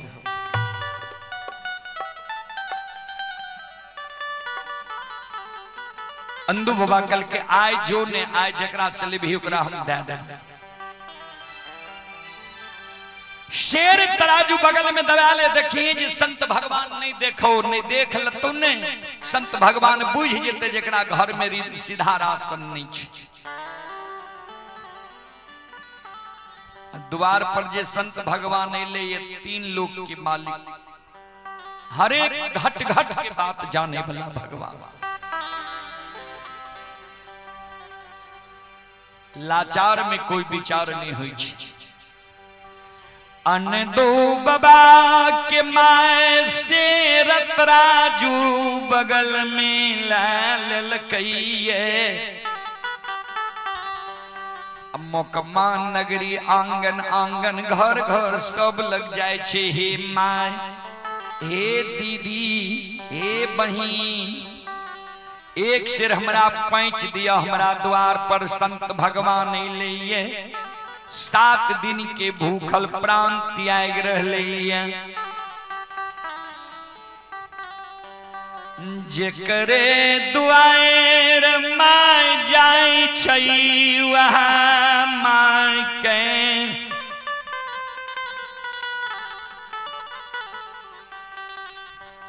लिलुआल फटकार के भगा दैया। आइए निरंजन कुमार की ओर से श्रद्धा के साथ बड़े उदार दिल से 51 रुपए की पुरस्कार ऑनलाइन फोन पे के द्वारा आए हैं। बहुत बहुत धन्यवाद, बहुत बहुत साधुवाद। जेकरे द्वार जाए वहां मार के फटकार के भगा दे।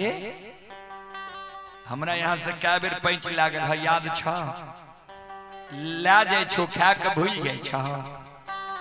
एगो के क्रेडिट अच्छा रहे छे, पैंचो उधार दे में मन लागे छे। साख अच्छा रहे छे, पैंचो उधार दे में मन लागे छे। एके गो बेटा छ नहीं, तोहर बेटा हल जोते छ नहीं, कोदार पारे छ नहीं, बोइन मजदूरी करे छ नहीं, देश विदेश प्रदेश कमाबे ले जाय छे। बेटा गाँव गाँव भगत गावे छ, भगत हरि नाम गावे छ, दही चूड़ा पावे छ, घर के कोनो चिंता फिक्र नहीं छ बेटा। कौन कमौआ पुत्र पर तू पैंच उधार मांगे लहिए? कौने कमासूत बेटा पर हे गए, हे गए देवो या मांगे मां।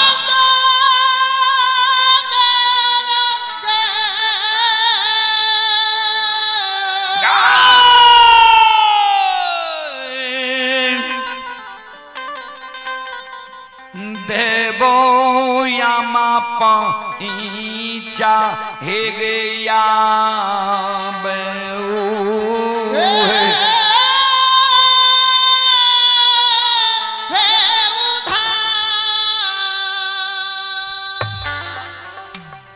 कौन कमासुत बेटा पर तोरा पैंच उधार देबो? भाग हमरा द्वार से। हमरे द्वार देखल छ, जेकरे द्वार माय जाइन वह माय के फटकार के भगा दे। श्रोता बंधु मां बहन बाबू भैया सब ध्यान देबे। जेना समाज में घर के मुंह पर कुत्ता जाय छे, हमर माय बहन ओई कुत्ता के फटकार के भगा दै छे। घर के मुंह पर आंगन बिल्ली जाय छे, हमर माय बहन बिल्ली के फटकार के भगा दै छे। संत शिरोमणि श्रोता बंधु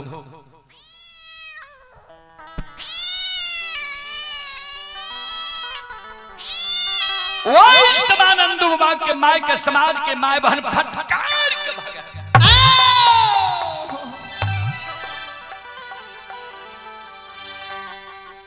मर्रैन में ओने सावे रहे, अंदू बाबा के माय ने से जाय रहे। मर्रैन माय कल के की भेलक, क्या कनल जाय छो अंदू की माय? माय कौन है? मर्रैन माय। अच्छा एगो बात कहूं त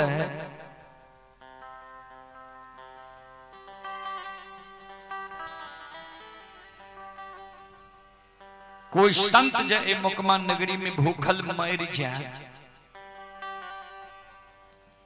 ता जकरा द्वार पर मरते ओकरे टा कलंक लगते कि पूरा मुकमा नगरी में कलंक लग जाते। लोग कहते जे मुकमा नगरी में संत भोजन के कारण मर गए, कोई भोजन नहीं दिले। संत भगवान हमारा द्वार पर अइलैया, 7 दिन के भूखल छे, पैंच मांगे ले समाज में लिए कोई माय बहन पैंच नहीं दे छे।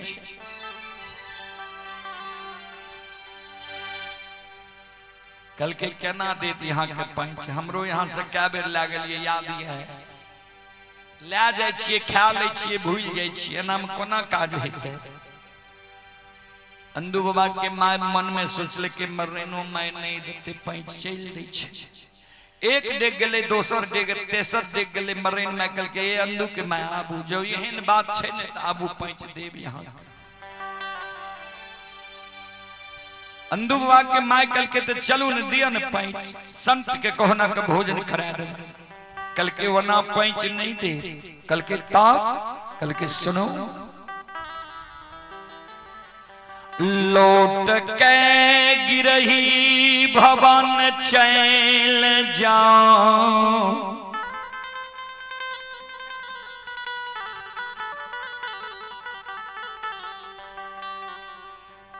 जय झायल मंजीरा करताल से यहाँ के बेटा भगत हरि नाम गावैया जाऊ। झायल मंजीरा करताल यहाँ लेने आबू, हमरा लग बंधक राख दियो।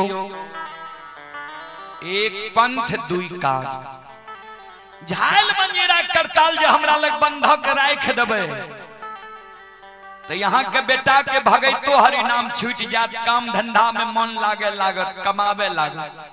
और वही झायल मंजीरा करताल के बदला में हम यहाँ के एक सिर पैंच दे दे, भोजन बना के संत के भोजन करा देवे, द्वार के मर्यादा भी रह जाए। अंदू की मां झायल मंजीरा करताल जलाब के हमरा लग बंधक राख देवे, तब हमें तोरा है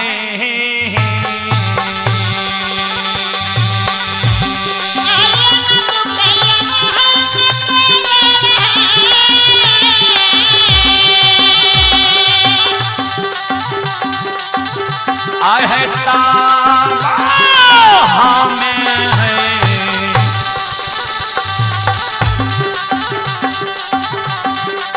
देवाया है मदोदर है, आ देव तोरा पंच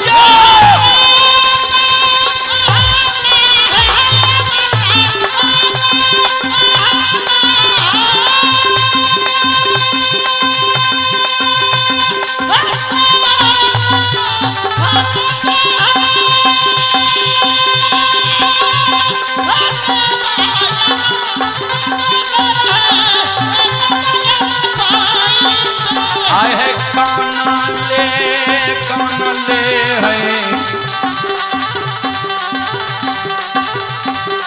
आमा है मदोदर है, आवया मागिरी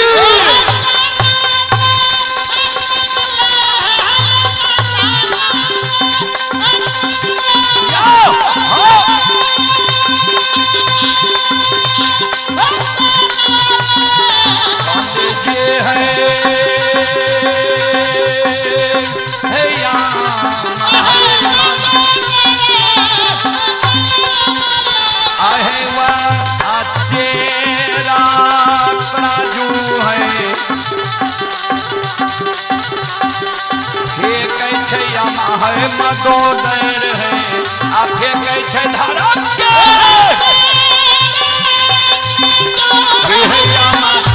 तेरा जो हो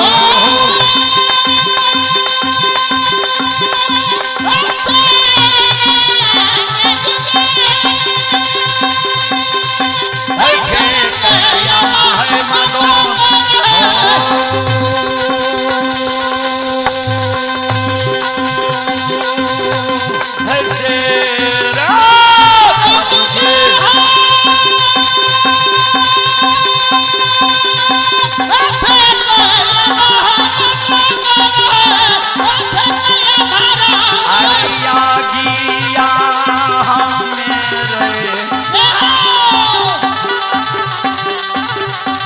लगे बोय अंदूरे मल्होरिया रे आ कोरा हमें झाड़ो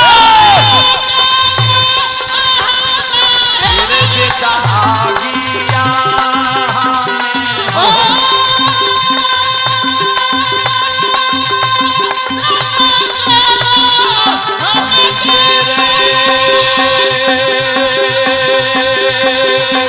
लगे बोया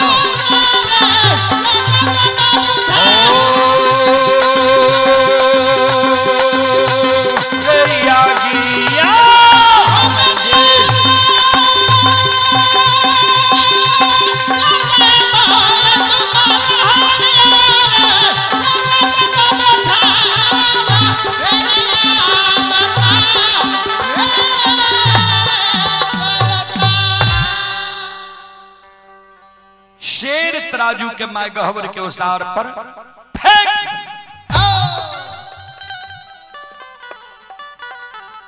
आग लगे वो तुरा झायल मंजीरा करताल में बज्जर खसा दे वो तुरा भगत हरि नाम पर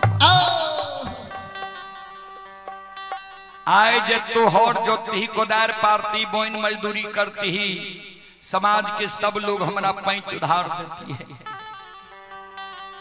कोई समाज के लोग पैंच उधार हमारा नहीं दिले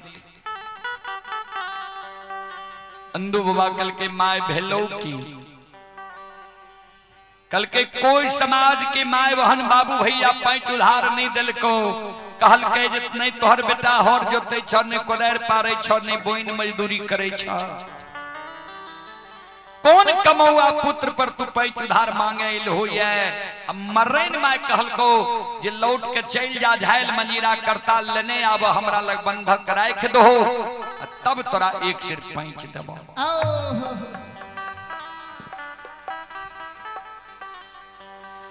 अन दू बाबा गहबर के ओसार पर सिर पर हाथ ले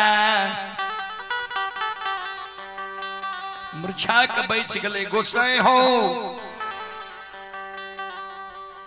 आए हमारा हाथ के लगन झायल मंजीरा करता बंधक लाग जैते भगवान यह जमौन रहो जयन दू के हाथ के झायल मंजीरा करताल बंधक लगबा देवई कथी ले हमारा हे हो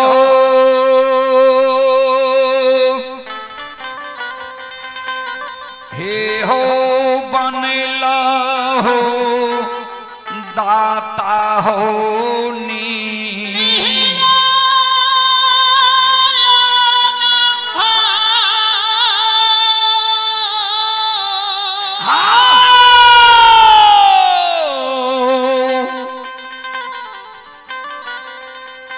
गोसाई हो धारा माखे हे हो पांजी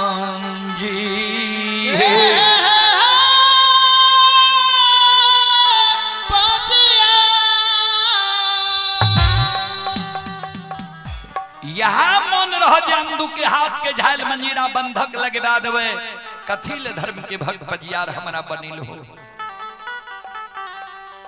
अंधु बाबा जी कौने रहे भगवान माया का विस्तार क्या दिल के अंधु बाबा के अंग में समय गले अंधु बाबा पूजा करे लगा हाथ से ताली बजा गया और माय के कहे ले गए अंधु के माय मिट्टी उठा ललके ले अंधु के माय देख धर्म के व्यवहार जे धर्मराज इस संसार में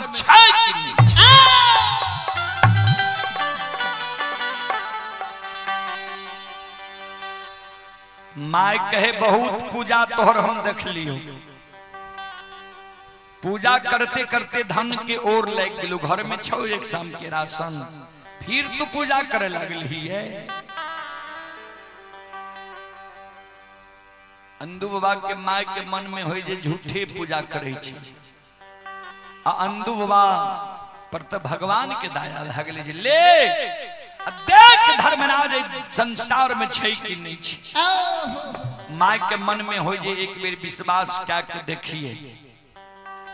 अंदू बाबा के हाथ से पान ले छे, कल के ले घर में जते कोठी छो ऊपर नीचा ढक्कन लगा, देख धर्म की व्यवहार।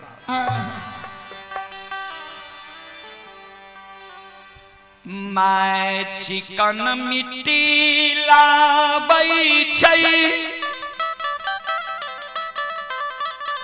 जतेक घर में कोठी रहे ऊपर नीचा ढक्कन लगा दै छै।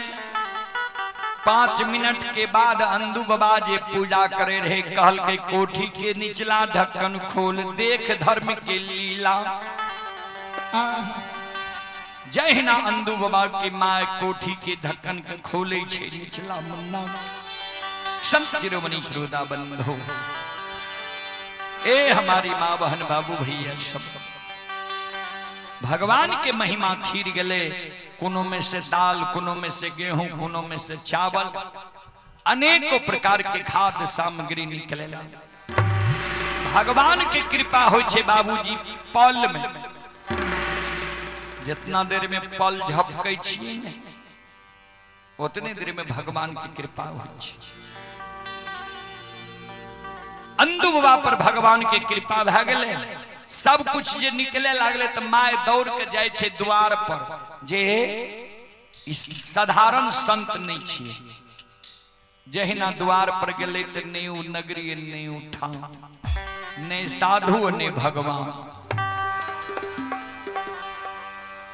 अनदू बाबा के धन संपत्ति के भगवान, मुकमा नगरी में लौटा दिल कैया।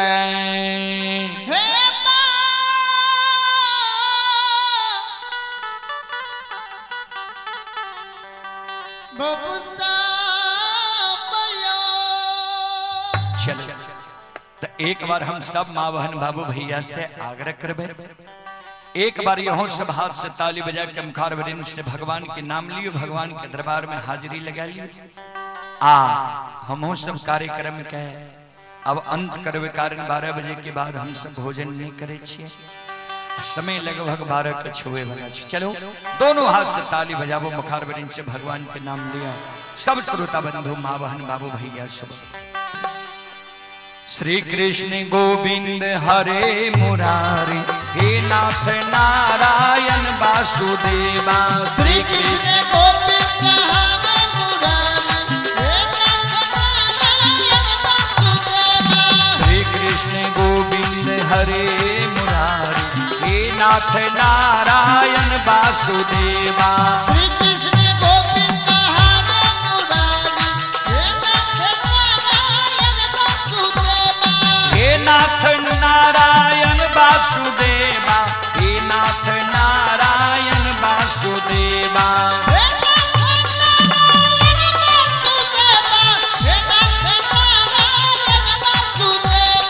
हे नाथ नारायण वासुदेवा, हे नाथ नारायण वासुदेवा।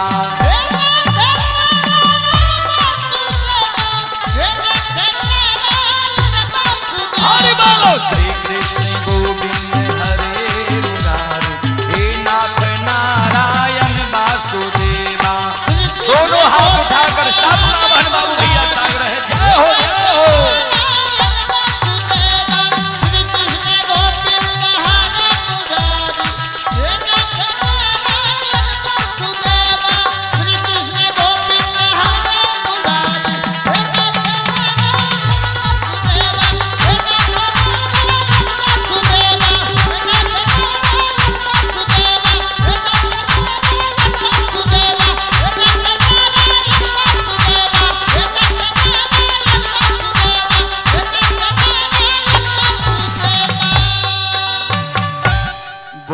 बोलो साक्षी दरबार की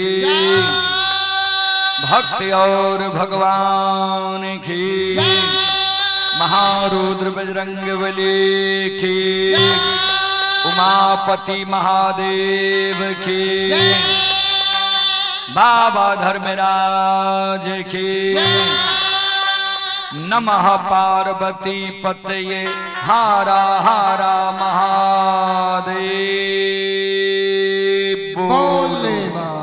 चल अपने सब माँ बहन बाबू भैया से अब हम क्षमा चाह माफ करियो। फिर कल दिन में अपने सबके बीच 10 बजे से 2 बजे तक हमारा सबके कार्यक्रम रह अहिना अपने सब एकजुट भय के आब भक्ति प्रसारण सुन के पुण्य के भागी बनब। जय